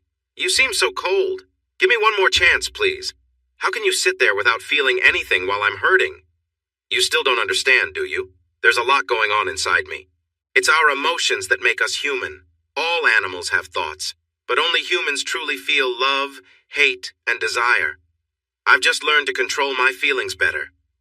I let her talk for another half hour before I raised my hand and stood up. It's over, Beck. Accept it and move on. Know that I still care for you, but it's not enough anymore. The divorce will be final in 4 weeks. It's for the best for both of us. You're still a young and wonderful woman. You'll meet someone else. When you do, if you ever feel tempted, remember us. He deserves your best. I walked out, my heart aching again as I heard her cry. 2 days later, Kathy called me. I just wrapped up a session with Becky. I can't share details, but she still believes she can win you back. Be careful. I know she will come around, and I'm concerned. I'm really sorry things ended this way. I think you should keep seeing me for a little while. Should we set up a meeting? I thought about it. Not right now. I'll call you in a month or so. Thanks for everything, Kathy. Kathy was right. Becky had one last effort before she gave up. I'd always liked her family, except for her oldest brother. He was a police officer and a bit of a bully. We tolerated each other, but just barely. He often pulled me over just to bother me and insist I forgive his sister. I spoke with Paul, who asked me to note the next 4 stops. The commander found himself explaining his concerns about me to the assistant chief. When the stops were made, it did not improve his opinion of me. It was 2 weeks before the final hearing. The sun shone brightly, spring felt alive, and I was starting to feel happy again after a long time. That Saturday morning, my Yamaha was running smoothly when I saw the lights flashing behind me. I pulled over. I was reaching for my license, not paying attention to the officer, when he suddenly had me in handcuffs and placed in the back of his car. When he stopped at a nearby park, he dragged me out as I complained and attached my handcuffs to a bench. He then took off the cuffs and connected Becky to me. You will listen now. I'll be back in 45 minutes. Make sure to smile, he said. Becky was upset and tried to comfort me, apologizing for the situation. Can we talk now? She asked gently. I looked into her eyes, searching for the woman I had married, but she didn't seem to be there. Like I have a choice, I replied with a small smile. Just give me my phone. Someone is expecting me, and then I'm ready to listen. She took my phone out and handed it to me. I called 911. 911. What is your emergency? The operator asked. This is J.C. Gooding. I'm at Armstrong Park on the bench near the gazebo. I've been taken and handcuffed to the bench with another person. I repeat, I've been kidnapped. Becky looked shocked, trying to grab the phone from me while shouting. Several people in the park started coming over to see what was happening. Sir, a car is on the way. Do you know who took you? The operator asked. Shift Commander Jeff Sterling. I'm handcuffed to his sister. Please help. The nearby police car arrived in less than 2 minutes. Becky was still yelling as he tried to get the cuffs off. Then her brother rushed over, sliding across the grass and startling the onlookers. I'll handle this, he said to the officer. The officer hesitated, looking at me. If you leave me with him, it makes you part of this problem. You could face serious consequences. Call someone else for help. He made the call, and soon 6 police cars surrounded us. No one was arrested as they continued their investigation, and I was allowed to go back to my motorcycle. Things escalated the next day. The officer had everything recorded on his dash cam. It showed me pulling over, him using the taser and cuffs, right up to when he put me into the car. I could have pressed charges for several offenses. Becky would have faced charges too. Paul was with me when we met with the district attorney to discuss what happened. My client is willing to make this simple for everyone. He won't press charges if the officer faces internal discipline, and his wife agrees to stay away from their final divorce hearing. It was their choice, but if they didn't accept the offer, I would pursue them with great determination, do you understand? They didn't have much choice. Their parents didn't want to see 2 of their 3 kids in trouble, so they took the deal. Her brother didn't escape without consequences. He faced setbacks at work, had to take the night shift, and was warned about his behavior. His chances for getting a better job were very slim. He couldn't leave because other companies wouldn't hire him. Finally, it was all over. I returned to my business and met a cheerful young woman who appreciated my kindness. She made me believe there was still good in the world, but I actually lost my friends, my business, and my partner. It took a long time before I felt ready to look at anyone else. My business struggled because everyone was aware of our problems and stopped giving us contracts. Fortunately, Ada received a job offer she deserved and took her trainee with her. Ben left not long after. The next month, when I entered the office, I found a note on the door. You win. Alan found another job and the paperwork is on your desk. Sign it and the company will be officially closed. Cindy had written the note, although she hadn't signed it. There was still a little money left, and after I got my share from selling the house, I was doing all right. I could take a year off if I wanted. Instead, I took 2 months, hopped on my motorcycle, and went exploring. I ended up 3 states away, in a beautiful city surrounded by mountains, where people were friendly and life felt easy. It was as if I had stepped into a simpler time, because everyone seemed so relaxed.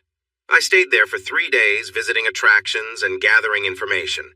I checked out a few more towns, but none felt quite like that one, so I returned, booked a room for a week, and looked for a house. I saw some condos and apartments, but I really wanted a house with a nice yard.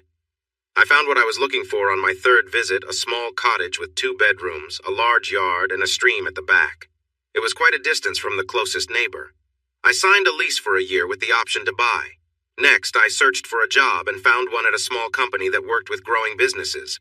They assigned me some smaller projects to test my skills. After 6 months, my boss wanted to talk. Jace, I had to tell him, was not short for Jason. My real name is John Charles. I was called JC until my sister changed it when she was little. She called me JC, which got shortened to Jace, and I had stopped trying to change it a long time ago. In his thoughtful Southern way, whenever the conversation was serious, he used both my names. John Charles, you have been doing excellent work. So good that I wondered why you were here. I checked your resume and everything you mentioned was accurate. I have a feeling you won't stay with us long, so I'm going to make good use of your time. I'm giving you a new project. A friend of mine owns a successful winery and wants to grow his business nationally. Go meet him, set up some meetings, and start brainstorming. This could benefit all of us. If I succeed, I want you on board." I felt pleased that he thought so highly of me. The vintner was a local who had spent 6 years in Italy learning about winemaking. He returned home to help his aging parents and took over their farm, using the north-facing slopes to grow vines he imported from Italy. He started small, gradually expanding his operation, and now leased 3 additional farms, doubling his land. He had won several awards for his sweet wines and aimed to enter the national market. He had already secured a distributor, but needed a marketing campaign to promote his product. I visited the winery for an anonymous wine tasting. Most of the wines were quite good, while a few weren't to my taste. Eventually, I introduced myself and asked for Mr. Edwards. He came in quickly, dressed for work on the farm. We shook hands, and he asked why I hadn't set an appointment. "I wanted to taste your wines, see how you operate, and brainstorm some ideas. I didn't expect you to drop everything for me, but I wanted you to know I stopped by to chat and make an appointment in person." "What do you think of my wines?" he asked, looking a bit anxious. "I liked most of them, but I'm no expert. I enjoyed them so much that I bought a mixed case to take home." While we spoke, an idea started forming in my mind. I couldn't wait to get back and develop it. However, Jack, he insisted on first names, had me follow him around for a while. He explained everything about the winery and the origins of the vines. I ended up spending 3 hours with him. In my free time, I explored the area, enjoying the winding mountain roads. I had some work done on my motorcycle that increased its power, and it could go fast when I pushed it. I also bought a well-used but reliable 4-wheel drive truck since winters could get quite snowy. I kept my car, a Dodge Dart, which was perfect for a single person. I chose the sportiest model, and while it was said to reach over 180 miles per hour, I never pushed it past 110, and that only twice. The car and motorcycle were stored in the garage while the truck was parked outside. One Saturday afternoon, I found a little bar in an out-of-the-way place. There were a few motorcycles outside, mostly Harleys, but also a Goldwing and a few sport bikes, so I decided to stop in for a drink. The atmosphere quieted for a moment when I entered. They could tell I wasn't from around here. I ordered my drink and looked around. The place was old but clean and tidy. The regulars at the bar seemed to know each other well, sharing jokes and playful teasing. After serving drinks, the bartender spoke up. "This place has been in my family for 70 years, he said proudly. "We have a good reputation here. No fights, and everyone respects each other, especially women. If you don't, you're out quick." I appreciated his words. A friendly spot is valuable, no matter if folks come in business suits or casual clothes. People are pretty much the same, no matter their income. He liked my compliment and offered me the next round. Then a big guy with a beard sat down beside me. "Is that yours?" he asked, glancing at my bike outside. "Yep," I replied. He chuckled. "Another one of those bikes. They don't sell real ones made in America where you're from?" His grin softened the comment. "Which one do you have?" I asked. He pointed to an older Harley. "Nice bike," I said, returning his smile. "But the parts on that one are from all over, too. Some from Italy and Japan and tires from a British company. Still think it's all American?" He looked surprised. "Really?" I nodded. "Really? They're nice bikes, though." Soon others joined our conversation. One guy mentioned his Vulcan was made in the U.S. We ended up stepping outside to look at all the bikes together. By the time we returned inside, I had made some new friends. After that, I spent most weekends at the bar, joining poker runs and riding together whenever we felt like it. They took me to many places I would never have discovered on my own. 3 months later, I got my nickname. I had met with Jack Edwards about a campaign idea. I wanted to see if I could film a commercial in his tasting room. The tasting room was beautiful, with wood, stone, and glass, featuring a high ceiling and lots of natural light. He liked my idea, as long as we filmed on a Monday, which was his slowest day. He even gave me a case of wine to try and share my thoughts. Many of his wines had names inspired by the area. Millrace Red came from the old mill near his land, and Yankee Orchard White was named after a friend's apple orchard. Jack, originally from New York, created unique wines. One wine, using Pink Lady apples blended with a medium white, was smooth and had a fresh, fruity taste. After a long day, I needed to relax. My route home took me right past the bar. Forgetting my appearance, I walked in. For a moment, there was silence. Then laughter erupted. "Where have you been? A funeral?" chuckled Fat Bob, the first person I had met when I started coming here. We had become good friends. Sometimes I even lent him my truck when his bike needed repairs. I was about to explain when I heard another voice. "Who's the guy in the suit?" I didn't need to look. Amanda Patterson, known around the bar as Baby Doll, had just turned 20 and stood barely 5 feet tall. She was cute, with red hair and a quick temper, and she spoke her mind. People generally didn't flirt with her unless she was interested, and I had never seen her show that interest. "Hi, Amanda. I dressed up to ask for your hand in marriage." I got down on one knee, and the bar erupted in laughter. Her face turned bright red, and I knew her feelings about love and marriage were strong. There had to be some story behind that.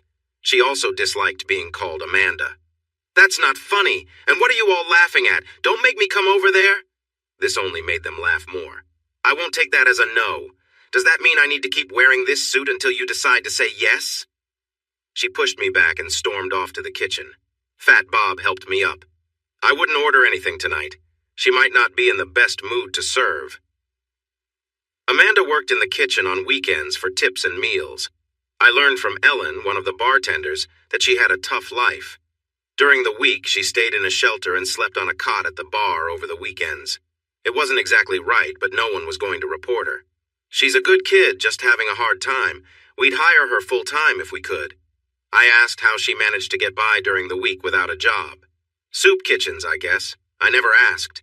I think she has some background issues and hasn't finished high school, so her job options are really limited." Amanda was there nearly every night, leaving only when she needed to secure a place to sleep. I'm not sure why I decided to help her. Maybe I wanted to connect with someone. Maybe I wanted to give her some hope. I made a deal with Helen and Sam, the owner. I offered to pay for her meals during the week. Sam agreed to let her work 4 hours a night waiting tables and cleaning for $100 a week, and I would cover half of that. I just asked that she never find out I was involved. "Here," I said, giving Ellen $200. "Take her shopping. She needs new clothes. Tell her she can pay you back from her wages, $20 a week." Ellen later told me it was the first time she had seen Amanda cry. She didn't buy much, just some new clothes, including 3 pairs of jeans and a few plain shirts. 2 pairs of sneakers rounded out her purchases, and that was all she needed. I thought about everything as Ellen shared Amanda's story with me. Becky often bought shoes she didn't really like, wore them a few times, then got rid of them. She probably spent more on makeup and accessories in a month than Amanda earned in that time. She stayed in the kitchen for the rest of the night. Later, Helen mentioned she might have cried a bit, saying it was because of cutting onions. I felt bad and hoped I hadn't hurt her feelings too much. Soon I got the nickname Suit, which everyone found amusing. I made a point to stop by wearing my work clothes now and then. Every time I did, I would ask her if she had changed her mind. She still teased me every time, but now she smiled. Everyone at the bar was kind to her. I had never really thought about how she felt until one night when a new guy was flirting with her. She managed to deflect him with a smile, but he kept bothering her. When she leaned over at the next table to pick up some empty glasses, he touched her inappropriately. I noticed and rushed over without thinking. She screamed, turned around, and accidentally spilled her drink on him. "Watch it!" he shouted angrily, getting ready to hit her. I grabbed his arm and pulled him away from her. Sam and Fat Boy arrived just in time to stop me from retaliating. Amanda reacted by hitting him hard as we moved him aside. "Don't ever touch me again. Next time my fiancé will protect me." She blushed when she realized what she said and hurried into the kitchen. Later, she came out to thank me for stepping in. I smiled. I couldn't let my future bride get hurt, could I? Just a tip. It might be good to let the guys who bother you know someone cares about you. Think about it. To everyone's surprise, she kissed my cheek. Once the cheers died down, she warned them not to laugh at her again. She then quickly went back to the kitchen. 3 weeks later, I signed up for a poker run. We met at the bar and they opened the kitchen for breakfast. After eating, as we lined up, I felt someone tugging at my sleeve. Baby Doll looked a bit embarrassed but determined. "Can I ride with you?" "Sure, if you have a helmet." She showed me one. Fat Boy lent it to me. She was in jeans and a t-shirt, and I knew it would be cool in the morning. Go get a jacket. It'll be cold if you don't. She lowered her head. I don't have one. I haven't needed it before. I sighed as she climbed on behind me. Have you ever been on a bike before? I asked. She nodded. Then you know you need to hold on. It won't be safe unless you do. Everyone knew she didn't like being touched, but she slowly wrapped her arms around my waist. I started off slowly until she began to relax. After a mile, I pulled into a Walmart. Why are we stopping here? She asked. To get you a jacket. I can feel you shivering. If you want, you can pay me back later. Or you can just accept it as a gift for coming along. Either way, we're not leaving until you're bundled up. She complained a bit, but I managed to get her a warm jacket, scarf, and gloves. The gloves earned me more grumbling. If you keep this up, I'll just leave you here, I teased. I don't want you catching a cold. Now how about a thank you? She smirked. Thanks, genius. If you want to waste your money, go ahead. Can we catch up with everyone now? We met up with the others at the next stop. By then, she was holding on tightly as we rode. Lunch was a stop at a nice buffet-style restaurant, but she looked like she'd wait outside by the bike. I leaned close and told her, get inside right now. If you don't, I'll carry you in. She gave me a look but followed, and once inside, she didn't hold back from enjoying the food. At the end of the day, we relaxed, and to our surprise, we won a small prize, a gift certificate for a motorcycle shop. I handed it to her, covering her mouth lightly when she started to object. When I let go, she stayed quiet, though her eyes were fiery. The ride back didn't go as smoothly. It started to drizzle, then rain harder. We were almost at my place just a mile away, so I turned toward my garage. Once we were parked, she got off the bike, threw the coat, gloves, and scarf on the floor, and stormed off. She looked upset and had clearly misunderstood. You think just because you bought me a few things that means something more? She shouted angrily, turning away. It took me a moment to calm down. I hopped in my car and drove after her. I spotted her walking fast in the rain, already soaked. I pulled over just ahead of her. Get in the car, Amanda. Leave me alone, she said, trying to walk past. I gently held her arm. You can either get in the car and I'll take you back to the bar or keep refusing, and I'll put you in the car myself. Your choice. She kept walking, but I guided her carefully to the car and opened the passenger door. After a moment, she slid in without any more argument. We had driven a mile in silence when she finally started to talk. I raised my hand. Don't say a word, or I'll stop the car right here and leave you behind. Got it? She nodded, eyes wide. I turned into a parking lot, opened her door and said, Get out, now. She got out, and I closed the door hard. I drove onto the highway, speeding away. I waited 3 weeks before I went back, making sure she was gone first. I handed Helen a coat, scarf, and gloves. These are for Amanda. She can use them or toss them. I really don't care. Helen and Sam looked surprised. Then Helen smiled and slapped my shoulder. What was that for? I said, rubbing my arm. That's for making us listen to her for 3 weeks. We didn't know what happened when you left. Then Amanda came in, went straight to the back and cried for 3 days. Her life hasn't been easy. She was mistreated and left behind when she was 15. She stayed in foster care until she turned 18 and was on her own. She got involved with someone who wasn't good for her. Take it easy on her, Suit. She doesn't know how to deal with kindness. It's new for her. She thinks if someone is nice, they want something from her, something she's not comfortable giving. Helen smiled again. She rushes to the door every time she hears a motorcycle, hoping it's you. She wouldn't admit it, but she has a big crush on you. It's gone from being angry to feeling sad. Be nice to her. Show up while she's around and say something kind before she loses her cool. I went to the bar the next night, driving my Dart and wearing a nice suit. Amanda, come out here! She peeked out from the kitchen, looking scared. Come on, baby doll. I just want to chat. She stepped out, ready to run. I had already spoken with Sam and Helen about my plan. Sam, tell her she's fired. Her face went white and Helen laughed. It's just for tonight, sweetie. You still have your job. That's right. You're still employed, just not tonight. We're going out. First, I'll take you somewhere that has good food. Hey, Sam and Helen said together, both laughing. Let me rephrase that. Somewhere that serves more than just burgers and fries. Afterward, we can watch a movie, maybe one of those emotional ones girls like. Get ready while I enjoy a drink." People laughed, and Amanda turned red. She started rubbing her jeans nervously. "Jace, I'm not dressed for this. 10 minutes, Amanda, or we go back to what happened that rainy night, understood?" She gasped and dashed into the back room. I turned to Helen. "Go help her with some makeup to help her feel better. It's just dinner and a movie." She surprised everyone by giving me a big kiss. "Maybe for you." They all cheered when she came out, her cheeks shining. Helen had helped her with her hair and put a little lipstick on. She looked amazing. I took her hand, opened the door for her, and the group smiled as I helped her into the car. I could hear quiet applause as I drove away. "Is there a special place you'd like to eat?" I asked while driving a bit fast. She hadn't said much. "Anywhere is fine," she replied, looking out the window. I parked in an office lot. "Look at me, Amanda." She turned to face me. "When I ask you something, I really want an honest answer. So again, where do you want to eat? Would you like to try something new? Italian, Thai, anything?" She looked down and, in a quiet voice, said, "I've always wanted to try lobster, but you don't have to spend too much." So I took her to Red Lobster and ordered her a plate with lobster in different styles. She was shy at first, but got more comfortable as she ate. She even tried to get me to have a bite once. "Sorry, Amanda, but I don't like lobster."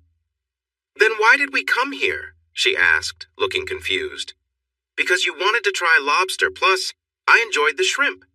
That made her smile, and she eagerly sampled my shrimp when I offered. After dinner, we went to the movies. There were 8 options, and I let her choose. I didn't think she liked horror films, but apparently the scarier the better for her. After the movie, we went to an ice cream shop and she got a big banana split with 2 spoons. For someone small, she sure had a big appetite. Everything was going well until we passed a bank with a sign showing the time and temperature. Oh no. Oh no what, Amanda? "Oh no, I've stayed out too late to go back to the shelter. I guess I'll need to return to the bar." "Okay," I said, driving her straight to my house. She sat quietly as I turned off the car and closed the garage door. "Amanda, listen closely. I have 2 bedrooms. One can be yours for the night and it has a lock.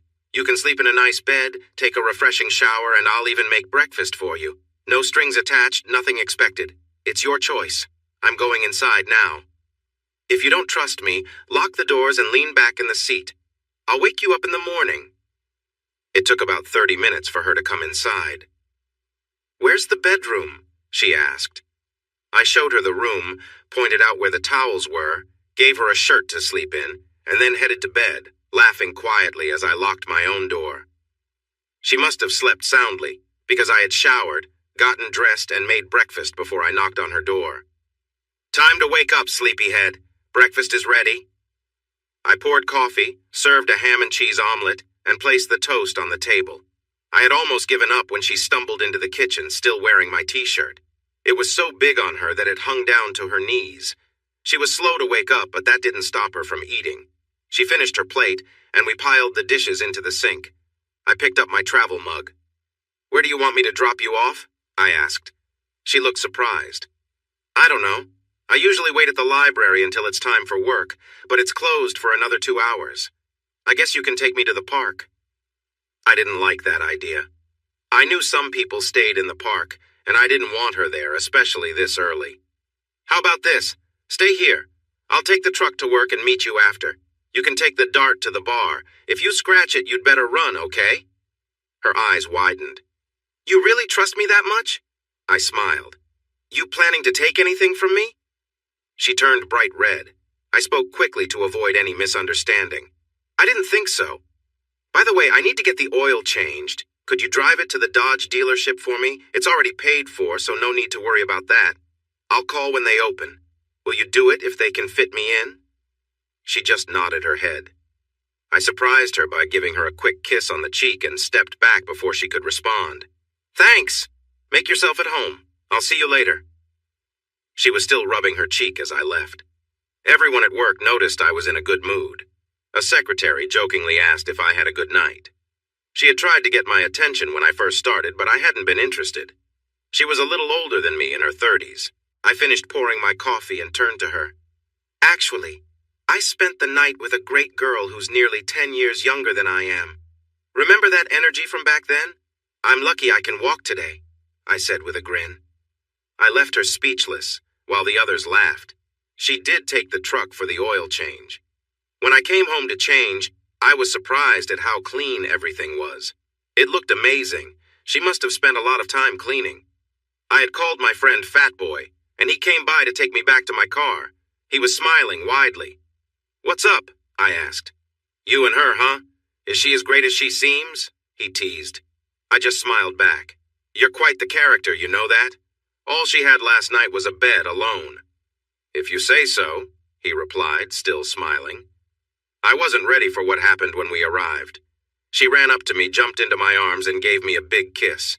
I felt a strong thrill, and it made me look down, wondering if my shoes were okay. The bar was loud with laughter. "Be quiet," she shouted. "This is how you greet a man." I was taken aback by her energy. She wanted to be close to me all night, so much that Sam warned her that she might lose her job if she didn't focus. When I got ready to leave, she asked me to stay longer and drive her back to the shelter. I couldn't say no. I warmed up the car and waited. She came out with a big backpack that I had to put in the trunk. "What's in here?" I asked. "Everything I own," she said as she settled into the passenger seat. "There's nowhere safe to keep it at the shelter. Someone would take it." As I drove, I felt sad thinking about how hard that must be for her. When I missed the turn to the shelter, she spoke up.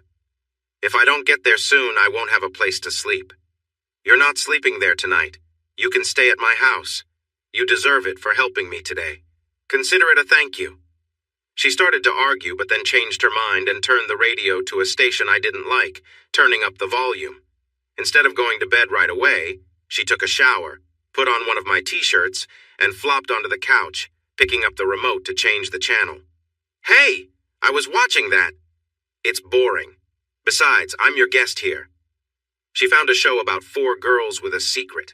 I couldn't take it after 5 minutes. "If you're going to watch that, I'm going to bed before I lose my mind." "Good night, Amanda."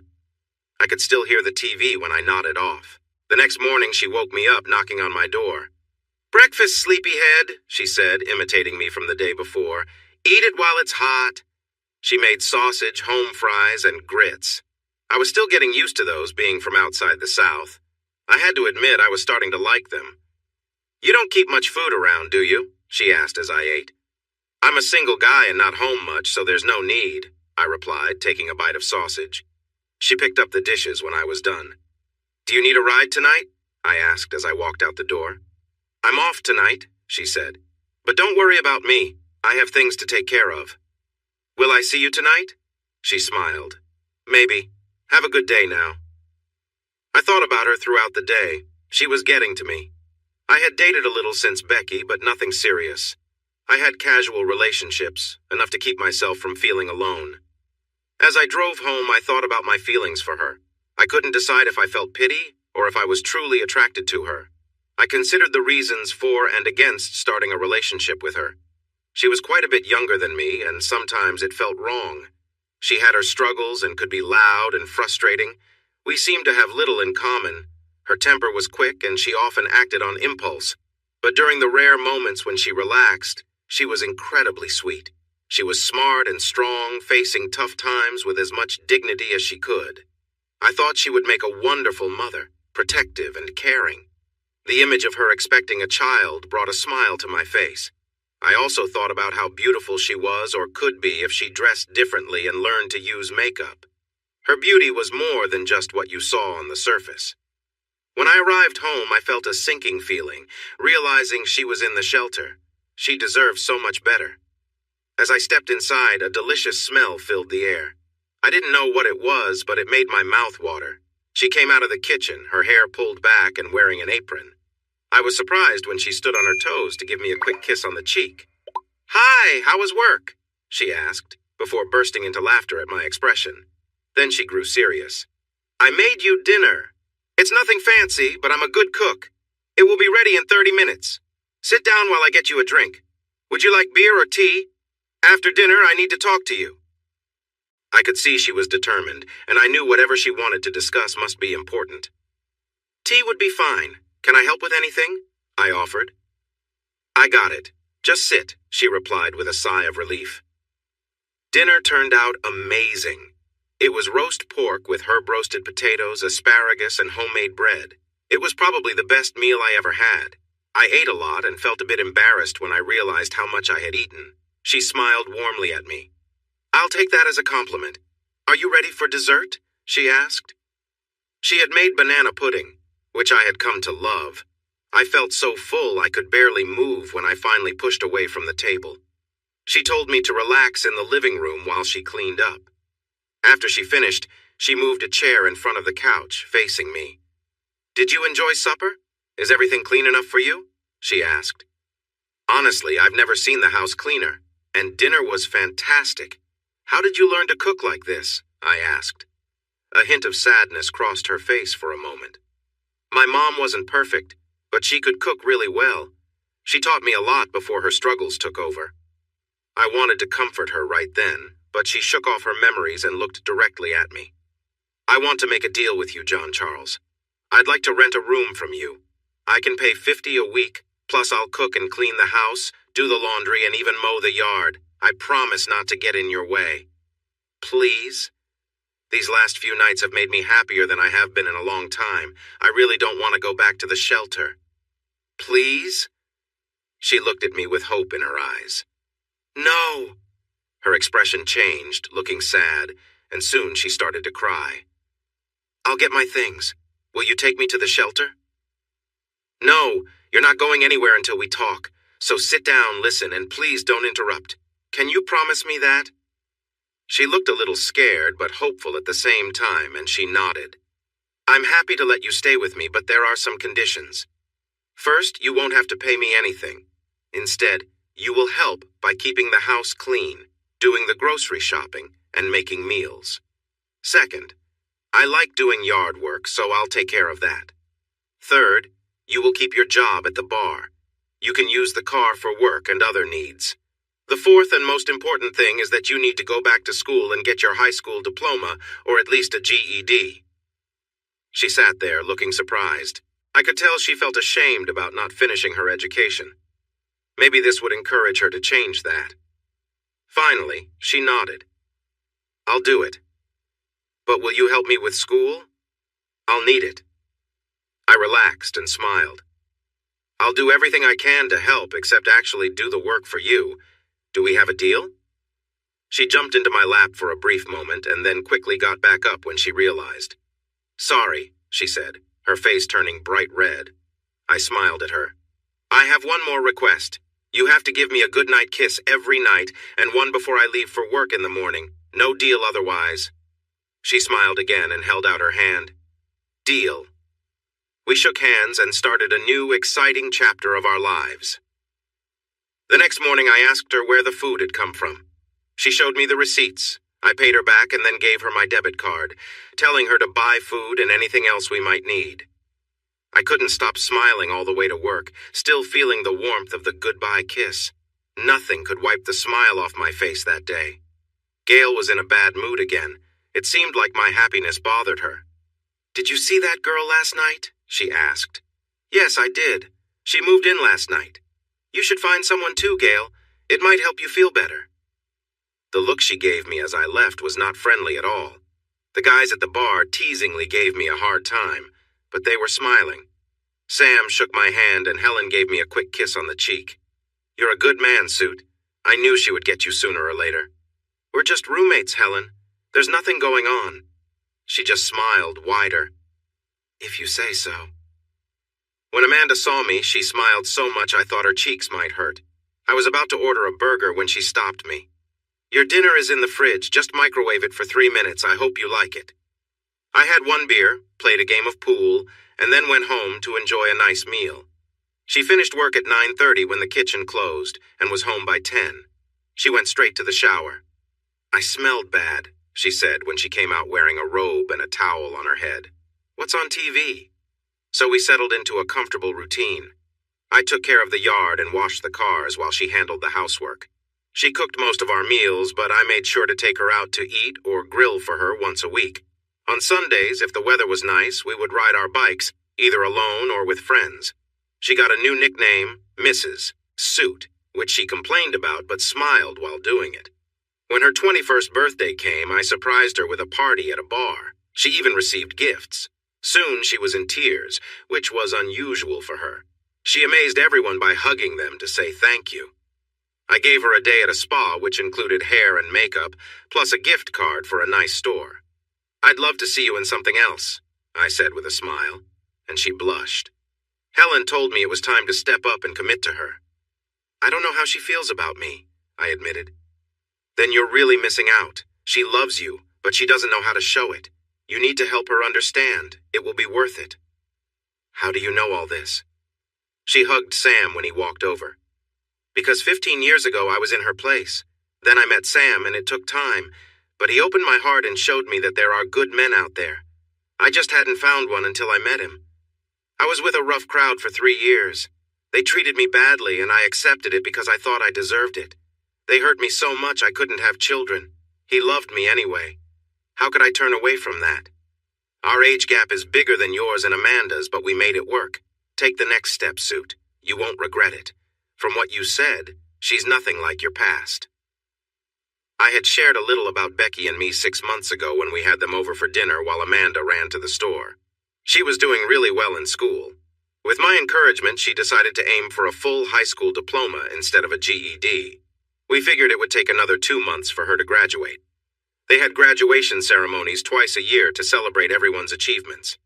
Some of the graduates were in their 60s, but most were like Amanda, kids who had gone off track. I promised her a party for when it happened. I was amazed when she wore my birthday gift. She had on a lovely sundress, bright white, with earrings and a necklace. I had never seen her wear jewelry before, and shoes with 3-inch heels. Her hair was styled beautifully, flowing down her back.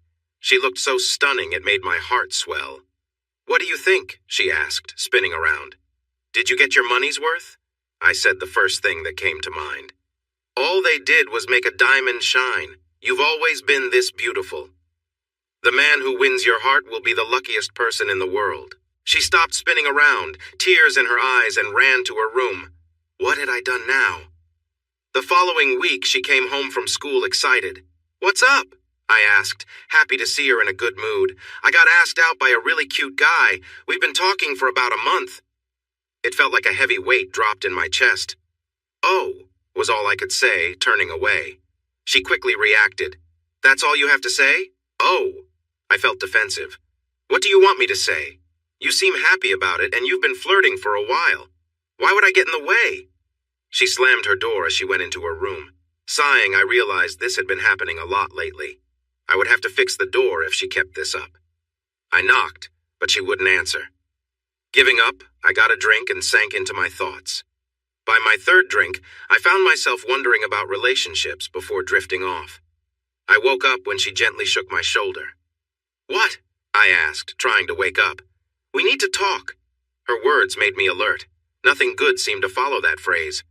"Do you like me?" I couldn't understand her expression. "Yes, I do," I replied honestly. "How much?" "I don't know what you mean, Amanda. Can you help me understand?" She hit me lightly. As I rubbed my cheek, she began to explain. "Are you asking if you love me? Not as a friend, but in a serious way? Because I've loved you for a long time, and I feel like you haven't noticed. I know I'm younger, I don't have much experience, I can be loud and a bit jealous, but that's just part of me. I can't take this anymore. It hurts. If you don't love me, I'll leave." I stopped her by kissing her gently. "Whoa now," I said. "Are you trying to push me away? Because it's too late for that. What you think you lack doesn't matter. You have something much more important. You have my heart." She seemed to brighten when she heard that.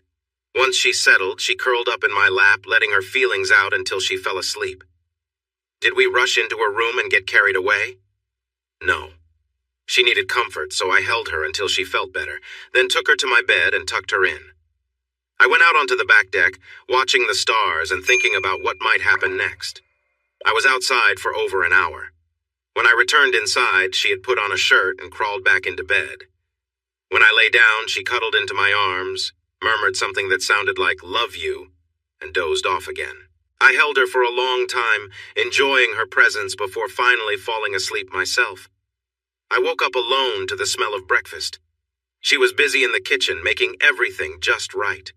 I surprised her by lifting her off the ground and kissing the back of her neck. She laughed softly, shaking her head. "Let me go, or breakfast will end up burnt," she teased. After breakfast, with no rush to be anywhere, we settled in for a long talk. She relaxed beside me, then looked thoughtful. "Jace, I want you to know I care about you a lot," she said gently. "But please be patient with me. I've been through a lot." Slowly, she began to share her past. She had been happy as a child until she lost her dad when she was 10. Afterward, her mother struggled, sinking into depression and making poor decisions. Eventually, she turned to alcohol, and their home life grew chaotic. Things got worse when her mother remarried and had various boyfriends, one of whom tried to harm her. She managed to defend herself and told her school, which led to her being placed in foster care.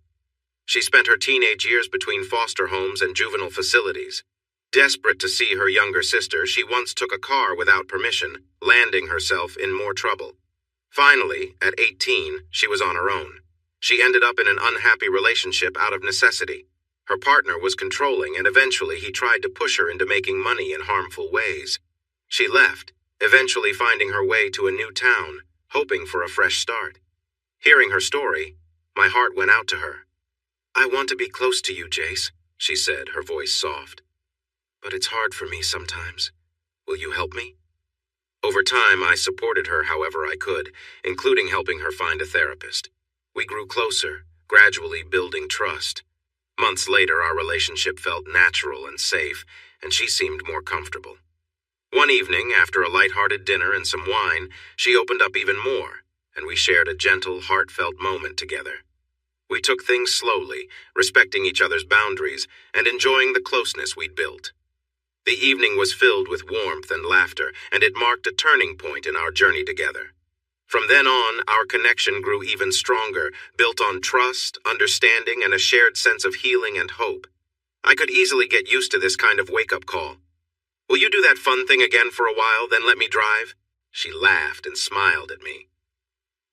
5 minutes later, we were enjoying our time together, laughing and playing around. We decided to skip riding our bikes that day since sitting would be too uncomfortable for her. We relaxed for a while until about 3, when I asked her to get dressed. She happily drove if we took the Dart, calling it her car. We went to the mall and I took her into a jewelry store. "Choose one," I said, pointing to the engagement rings. "Really?" she asked, tears starting to fill her eyes.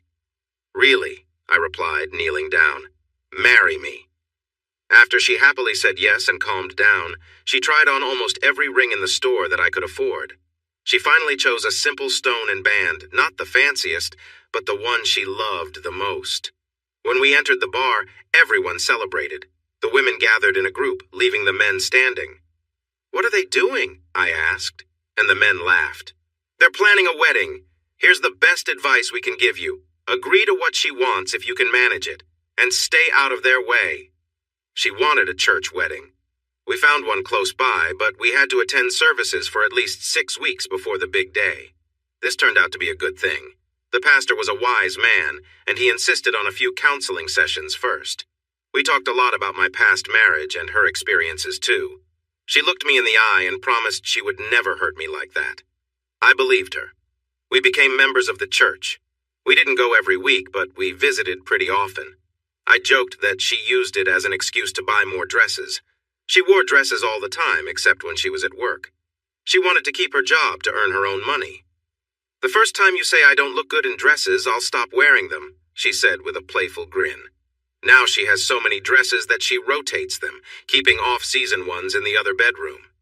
I can still close my eyes and picture Amanda walking down the aisle. The ivory lace and silk dress fit her beautifully, enhancing her figure. Her thick hair cascaded down her back, shining in the light. Helen stood in as the mother of the bride. Sam walked her down the aisle. Fat Boy was my best man. Most of my co-workers were there, except for Gail, and many friends from the bar came too. They rode their bikes and escorted our limo to the airport. My mom was there as well. She quickly warmed up to Amanda since she had always wished for a daughter. Amanda took her time to connect, but before we left, she leaned in and said something that made tears spring to her eyes. I asked her about it on the way to the airport. I said, "Thank you, Mom, for sharing your son. I'll return the favor with your grandchildren." That made her smile. Then she shifted my attention by showing me bits of her wedding outfit. We enjoyed our honeymoon in Belize. I wanted to avoid old memories from my first honeymoon in Cancun. I found out this was Amanda's first trip outside the country. In fact, it was her first trip anywhere. We had a great time. We spent lots of time on the beaches. Amanda stayed mostly under the umbrella because the sun was too strong for her fair skin. I loved watching her red hair sparkle in the sunlight. She surprised me by wanting to visit a beach where many people were less covered. Amanda took off her cover-up wearing just a small swimsuit. "Don't be shocked, honey. I wanted to give you a memory. Seeing me like this while others admire me, knowing that I am only yours, should be unforgettable." I had to jump into the water often to distract myself. It was warm, but it didn't really help.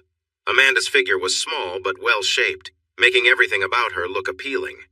I noticed other people watching her, even one wife nudging her husband out of surprise.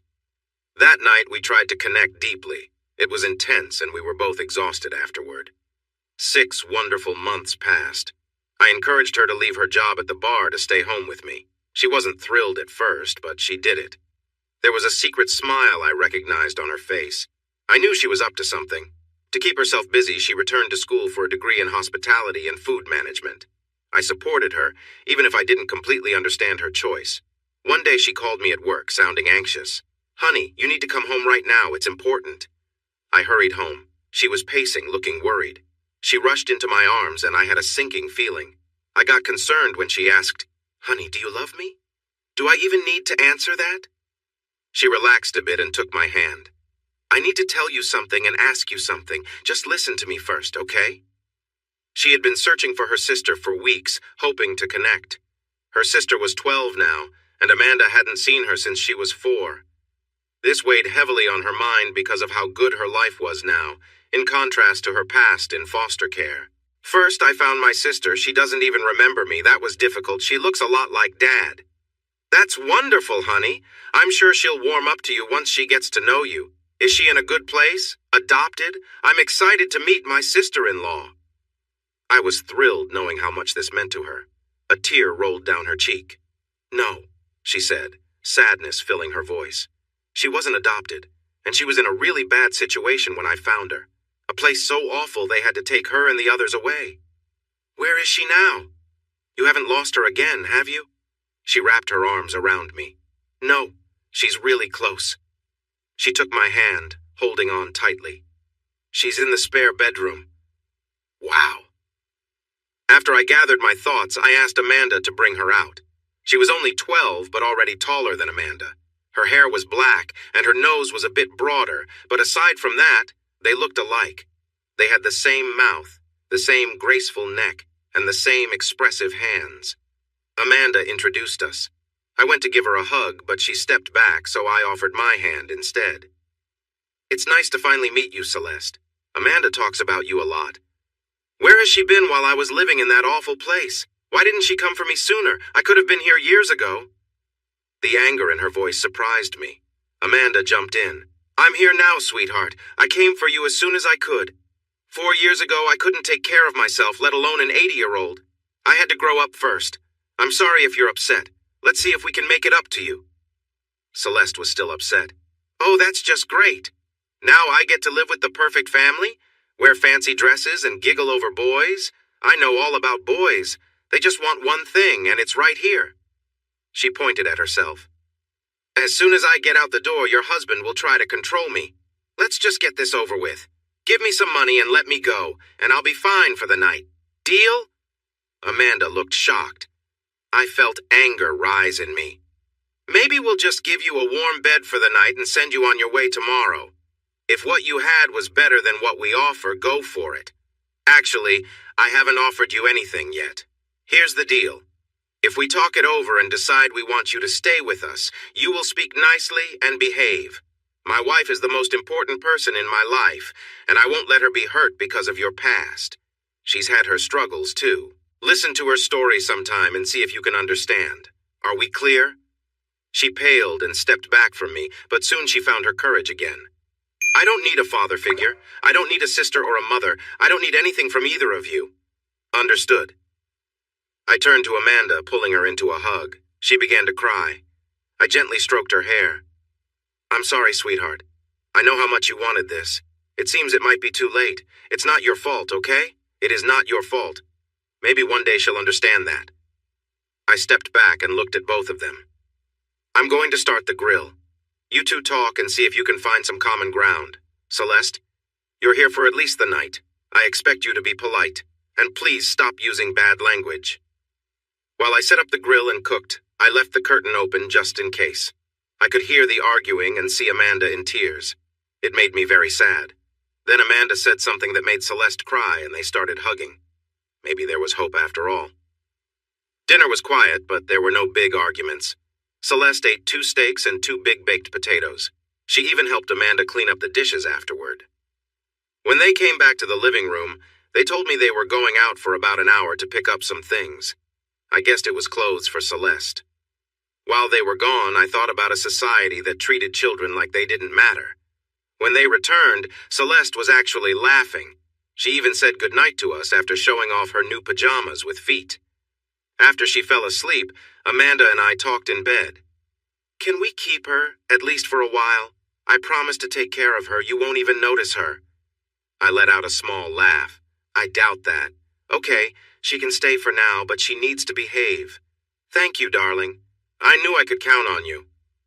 The state agreed to give Amanda custody. She was in a stable marriage, lived in a nice area, and had good references from Sam, Helen, and others. Plus, they wouldn't have to pay anything.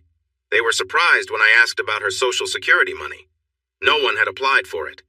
I hired a lawyer, and he took care of the paperwork. Once it was done, they had to give all the money she was owed for the past 8 years to us as her guardians. She would also receive $700 each month until she turned 18.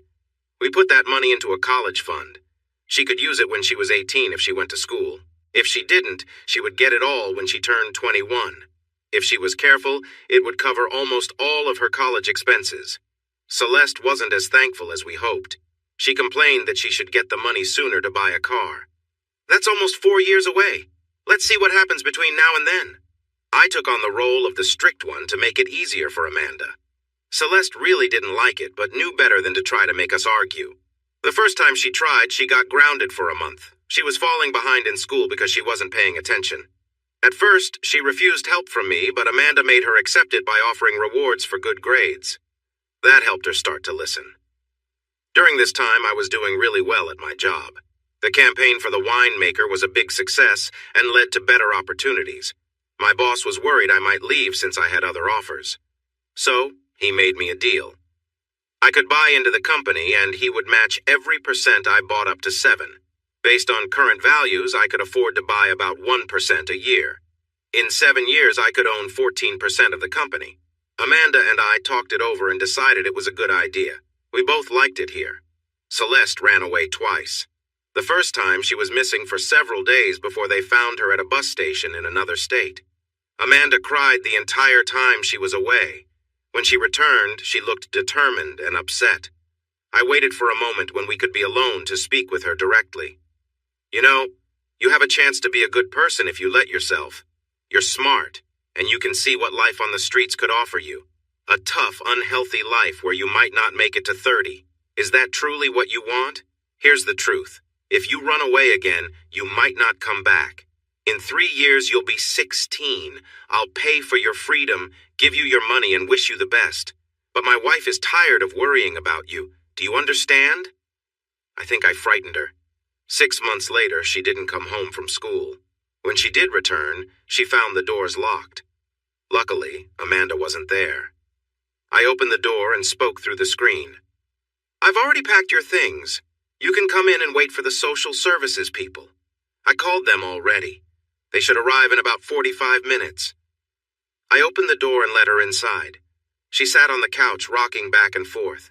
Soon she was crying and begging.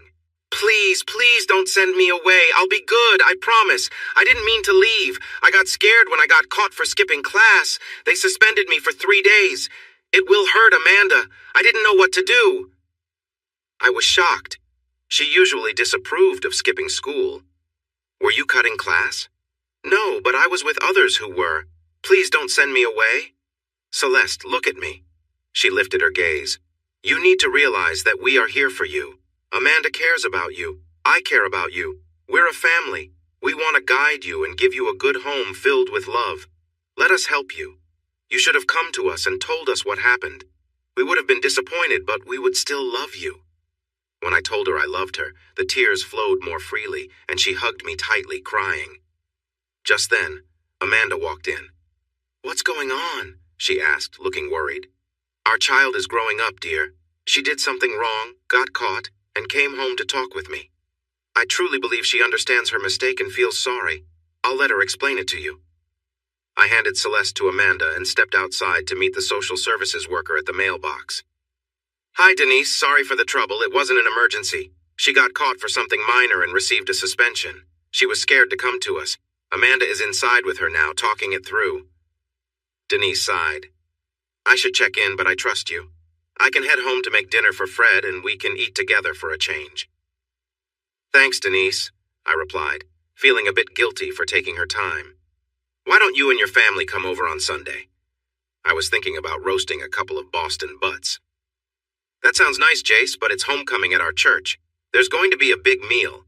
Why don't you all come instead? There's a friendly competition among some of us to see who can bring in the most guests. You guys could help me out. I told her I would ask the girls and went inside. Who was that? It was Denise, sweetie. She saw me outside and invited us to homecoming. Do you all want to go? I wouldn't mind. They have that new young reverend. He's kind of nice. I'll call her and ask what I should bring. Celeste was watching me with a smile. I tried to look serious, but couldn't keep a straight face. She jumped off the couch. I know I'm grounded for a month, but can I still go to church? Bobby Smith goes there, doesn't he? Celeste, you're 13. You have plenty of time for that. Much later, with you two together, it might cause a stir. They both laughed, and Celeste said, Men, before going to help her sister with dinner. At that moment, I felt reassured that my little family would be just fine. This week had been a big one for us. Celeste made the honor roll for the first time and was set to start learning to drive over the summer. Just the thought of her driving at her age made me a bit anxious. Amanda graduated tonight, holding her diploma like it was a treasure. She even got to give a little speech that moved everyone. She spoke about her childhood and how far she had come thanks to someone who always believed in her. She thanked me for being the best husband and Celeste for being a wonderful daughter.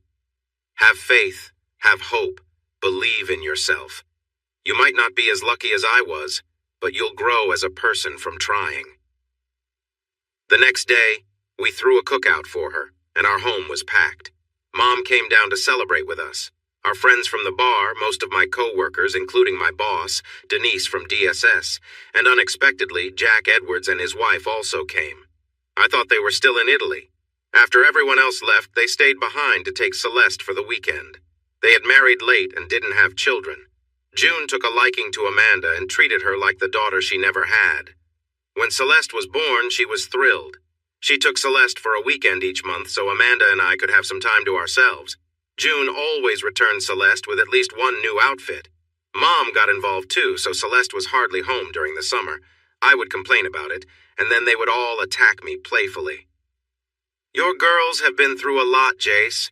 The best thing for them is you. I always wanted a daughter and a grandchild, so thank you for them. So stop complaining about your daughter growing up and bonding with her grandparents. We're meant to spoil her. I have an idea to help Celeste feel better. How about we have more grandchildren? It would make sharing time with them easier. Mom leaned back with a small smile after saying this. We heard Celeste cry, and the women quickly gathered around her, comforting her with soft words. As they calmed down, I wanted to ask something, but Amanda quietly stopped me. June spoke up. Listen to your mother, Jace. You too, Amanda. We're not getting any younger.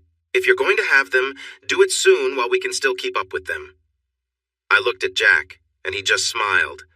I think it's a wonderful idea. Celeste hugged me tightly for a long moment before leaving, holding on to me. We didn't visit the bar as much as we used to. Having kids limits your choices. I still went sometimes after work. Celeste often had activities that needed driving, so Amanda took the lead, driving her to band practice and soccer. I couldn't be around for everything, but made sure to attend all her games. One sunny Saturday, after a soccer game, I listened to her and her teammates excitedly talk about where to celebrate their win. She was going out with friends now, which made me a little uneasy because they tended to pair off. Amanda laughed. Even if you want to, you can't stop her from growing up. This is good for practice before dating one on none. Most activities have chaperones except for movies and trips to the mall. Trust her. She would never want to disappoint you. It was right after Amanda graduated and we were at a church event. The kids wanted to go for ice cream afterwards, so I walked over to them. Here comes your daddy. Ask him if it's okay. Celeste looked at me with her sweet eyes. Daddy, can I go with Mrs. Jenkins and my friends for ice cream? That hit me hard, and tears started to form. Sure, sweetheart. Here's $20. She laughed, grabbed the money, and ran off, calling back to us. Bye, Mom. Bye, Dad. I'll be home by 7. Amanda needed to drive us home. After that, we became Mom and Dad. It's just easier than explaining every time someone brings it up, and you treat me like your kid anyway. Besides, I like it, she said with a grin. I liked it too. Our friend Sam had a stroke. It wasn't the worst, but he had to cut back on work. Everyone helped out, but soon it became clear that Helen was struggling to manage everything. One Sunday afternoon after church, Amanda came to me. We were getting ready to ride, and Celeste was with friends. Before we go, I need to ask you something. Let me say everything before you respond. It's important. I hoped it wasn't something bad. I love being Celeste's mom. I love being your wife. Helen needs help, and I want to use my skills. I've talked with Helen and Sam, and they support the idea. I want to go back to the bar, not as a worker, but as a partner. Helen will manage the bar with Sam's support. I'll take care of the kitchen. Will you think about it? I considered it while we rode. We stopped at the bar, and I looked at it differently. It was in decent shape, but could use some improvements. Helen came over, and Amanda stepped into the kitchen. What do you think? I think it's a lot to think about. I don't want to lose my wife to this job. You know my history, and I worry about her schedule. Plus, we need to think about Celeste. Also, I need to know how much money we're looking at. In the end, I'll probably agree since she knows I can't say no to her. Helen gave my hand a reassuring pat. You won't lose her. She has it all figured out, so she won't be away from you too much once everything is set up and everyone is trained. She has big plans, and even Sam and I are excited. So we discussed it further. I had let her handle our finances because she was great at managing our money. I had a general idea of our situation, but she usually took care of the bills.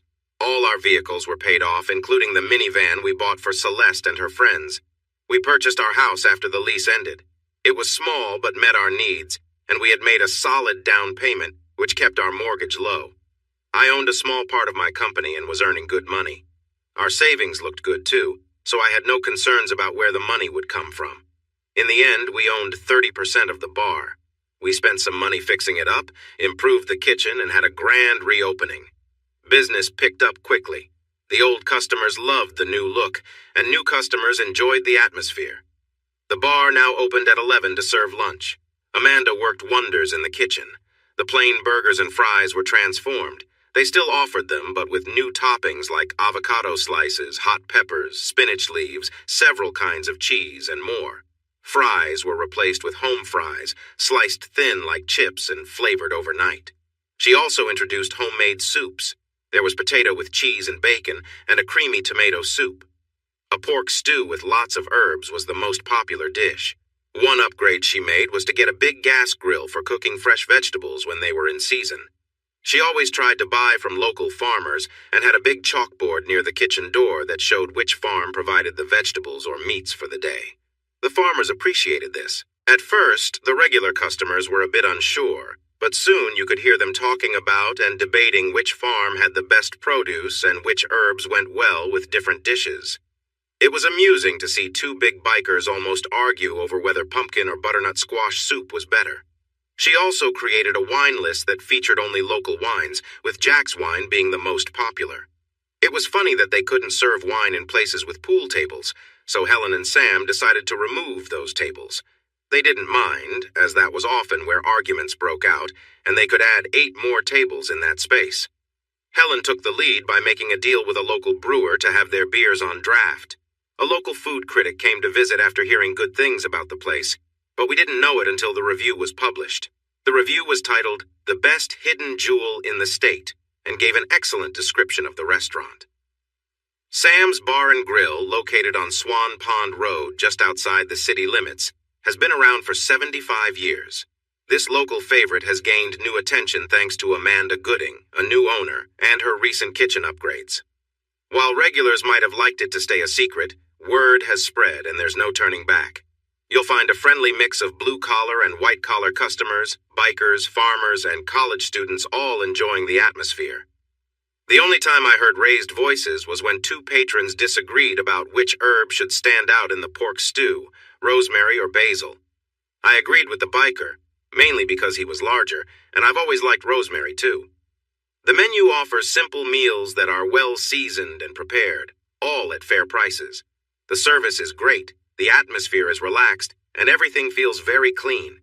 The sanitation rating is 102, just 1 point shy of perfect. I praised Mrs. Gooding, and she promised they would reach the top rating in 6 months if it meant working her whole staff hard. Since it's outside the city limits, they only serve beer and wine, not hard liquor. Helen Connors, the manager and main owner, along with her husband Sam, says they won't be applying for a liquor license even if the city limits change. "It's just a lot easier without liquor," she said. "The bar looks like an old saloon, offering local and national beers and wines. The staff knows their drinks well and can easily explain the difference between a Pilsner, a lager, a Bock, a dry white wine, and a sweet red wine. It might be a bit out of the way, but it's worth the journey. I have been there 3 times and had 3 different meals, and each time I was happy with the quality, amount, and service. Also, you must try the banana pudding. It's my favorite, and it's the best I've ever had," he said. Helen and Amanda exchanged smiles. "I didn't know who he was," Amanda said. "I just thought he was an observant customer who knew a bit." Celeste and I liked to eat dinner there on the nights Amanda was working. She usually arranged her break to join us. Celeste wanted to work there too when she was old enough, and I was fine with that. The place was lively, filled mostly with families, while most of the drinking took place at the bar. Thursday nights were busy with bikers from the local Harley owners group and others on various bikes. They wanted to hold their meetings there, but we didn't have a private area. Amanda, Sam, and Helen discussed it, hired an architect, and almost tripled the size of the restaurant. Soon, even that space was packed. By now, I owned 8% of our agency. Celeste turned 16 and started working part-time after school, learning to cook alongside her sister. She aimed to attend a local culinary school after finishing high school. She wanted a fast dart, but I wasn't going to let her have something that speedy at her age. Instead, we got her a Mustang, not a fast one, but a nice V6. It still went quite fast, though. Amanda was nearly 26, and I was eager to start our family. She agreed, but wanted to wait until Celeste graduated first to focus on the baby. Celeste laughed when she walked in on us discussing this. "Mom, do I seem like a baby? I can look after myself. You should think about Dad and give me a little sister or brother while he's still young enough to help." I thought she made a good point, but Amanda just laughed and said we would talk about it later. Our business was growing too. My advertising for Jack brought in a lot more customers, especially in the local drink industry. We started working with 2 more wineries and 3 breweries, and were in talks with a local distillery gaining some attention. I was at a regional conference when I saw an old friend I hadn't met in nearly 6 years, Ada. She was still beautiful, and her maturity added to her charm. I spotted her first and walked up behind her. "Still worried about color lines? I got tired of waiting for you, but there are a lot of guys here who are really interested," I said, giving her a warm hug. At first, she was surprised, but then she hugged me back when she realized who I was. "Jace, it's so good to see you. How have you been? Where have you been? You just vanished from my life and I've missed you. There were times I could really have used your advice and someone to talk to." We found a table and chatted for an hour. She told me she was divorced because her husband had been unfaithful, and she had found out. He didn't care about the rules about who he could be with. It was a surprise to see him with someone so different from me. I found out and he promised it was over. We tried counseling and I thought we were moving on until she showed up expecting a baby. After that, he vanished and didn't even come to the final meeting for the divorce. I took her hand. Sorry to hear that, Ada. I know it's hard. Are you seeing anyone now? No, it's too soon, I think. I've been thinking about a change. My workplace was sold and I don't like the new management. They only keep me around because I'm good at what I do. I really feel like I need something different. I smiled and pulled out a card. Have you ever thought about moving to the sunny south? Just think about it and let me know. To my surprise, she took the card. Before we left, she asked about my life. I showed her my wedding ring. I thank my lucky stars every day for what I have now. I'm blessed with a wonderful partner, a lovely daughter, a great job, and many wonderful friends. I shared pictures of Amanda and Celeste. She looked at them in awe. How did you end up with someone as beautiful as her? Your daughter looks just like her except for the hair color, and she looks so young. Did she have her when she was really young? I chuckled and explained. She hugged me tightly, truly happy for me. Later, I realized we hadn't mentioned Becky at all. 2 months later, my boss called me into his office and tossed a resume my way. Look this over. She listed you as a reference and said you trained her. Is she any good? I looked over the resume and smiled. I trained her a bit, but she's a natural. By now, she's probably better than I am. If we can afford her, we would be foolish not to hire her. He grunted in agreement. Then hire her and have her report to you. Now, we need to discuss something serious. I haven't told anyone else, so keep this between us. I'm not well, John Charles. It's serious. I have a tumor on my brain. They just discovered it, and it needs to be removed, or it could be fatal. There's a 50-50 chance of recovery. I spoke with Gloria, and we think you should manage the place until I am back if I can recover. If not, we still need you to keep things running smoothly for Gloria's sake. This news hit our close group of friends hard. He and Jack had been close for years.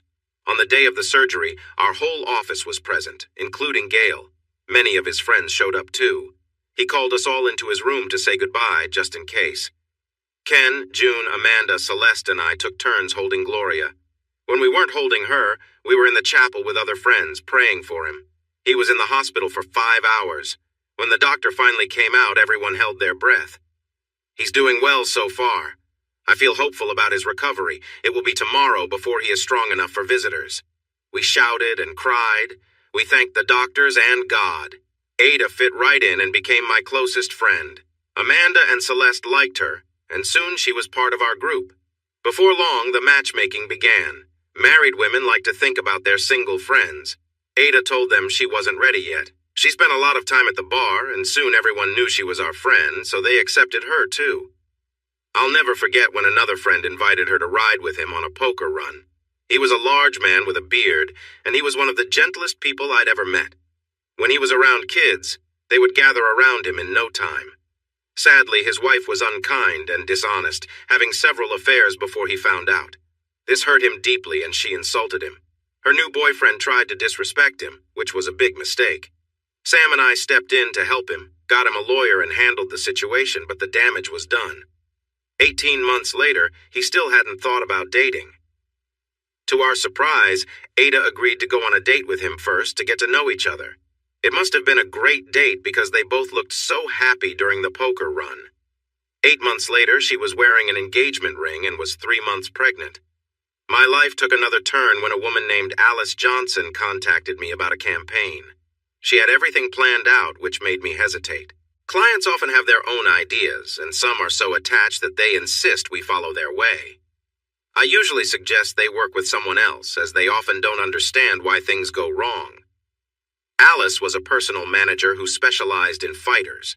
Her sister-in-law was Bettina Bang Bang Burke, a world champion MMA fighter. The campaign wasn't for her, but for a charity they both supported. I was unsure, but agreed to meet with her. Ada and I met Alice at the airport for lunch, and she explained her idea. I had to admit it was quite clever. We made a few adjustments, did some focus groups, and decided to move forward with it. Soon, advertisements began to appear, mainly in papers and on billboards. It was a twist on the Got Milk campaign, but instead of milk, they focused on love. Got Love became the main message of the National Adoption Coalition, a group of organizations aimed at finding homes for children in need. The campaign gained a big following across the country. The ads featured well-known people who were adopted as kids, posing with children from various homes, often in their hometowns. They encouraged people to think about adopting a child, and local dairies joined in, promising to donate milk to adoption agencies for every successful adoption. We even included the Fun Milk Mustache. Before long, we had many famous people reaching out to us, eager to help. Rock stars, country musicians, athletes, business leaders, actors, Olympians, and Nobel Prize winners, all adopted as children themselves, were thrilled to support the cause. Many appeared with their adoptive parents, and some had even adopted children themselves. Betty and Mark Stewart, who helped start this idea, posed happily with their newly adopted son, which became an instant favorite. This success led my company, High Country Advertising, to win a national award. My boss, Howard, was still too weak to travel, so he sent Ada and me to accept it. Her new husband, Roy, and Amanda came along too. It felt great to be there. We gave our acceptance speech, sharing our gratitude with Alice Johnson, who had the original idea, and thanked everyone present for honoring us. After the awards, there was a gathering. Ada and I had a friendly bet to see who could get the most offers for work. The loser would buy breakfast. I had 9 offers, while Ada had 16. I told her I was in the mood for steak and eggs. Just as we were about to leave, I was looking for Amanda, who had gone to the restroom with Ada, when I bumped into Becky. She looked a bit nervous and uncertain. "Hello, Jace. How are you?" I took a moment to look at her. She was still beautiful, a little heavier, but not by much. Her hair was much shorter, her lips seemed fuller, but she was still the same person I had fallen in love with. "I'm good, Becky. And you?" She waved her hand as if brushing it off. "Oh, I'm all right. Congratulations on your award. It was nice to see Ada again. She says she works for you now." I clarified. "I prefer to say she works with me. I'm a minority owner and manager at High Country Advertising. I've been there ever since. Well, since everything changed. I enjoy it, the area, and the people." She glanced at my hand. "It seems you have someone special." I smiled and rubbed my ring. "Yes, I do. Looks like you found someone too." She had a sparkly ring on her finger and fidgeted with it. "I have, and I'm happy. But Jace, late at night when you're next to her, do you ever think about me? If you had just forgiven me, we might still be together." I sighed. "I used to think about you a lot. But then I met Amanda and you faded from my mind. I haven't completely forgotten you, though. Sometimes a memory of happier times pops up, but it doesn't last long." She suddenly took my hand. "We could start over. I would leave him right away if you'd take me back. I've never really moved on from you. We were meant to be together." I heard a sharp breath behind me as I gently let go of her hand. "No, Beck. If we were meant to be, you wouldn't have cheated and I wouldn't have found Amanda. Amanda shows more love and loyalty than you ever did. I'm sorry, Becky. I hope you find happiness." As I started to walk away, I felt a small hand slip into mine. "Who's your friend, dear?" Amanda asked with a calm smile. "This is Becky, someone I knew from my old town. Becky, this is my wife, Amanda." They didn't shake hands. Instead, they just looked at each other. I noticed Becky in her 30s and dressed in a simple black dress, and Amanda at 26 with her bright green gown that matched her eyes and her flowing coppered hair. I felt very lucky. Amanda turned to me with a smile. "Sweetheart, I know it's early, but could you take me back to our room? I'm feeling a bit unwell." She paused, covering her mouth and giggling.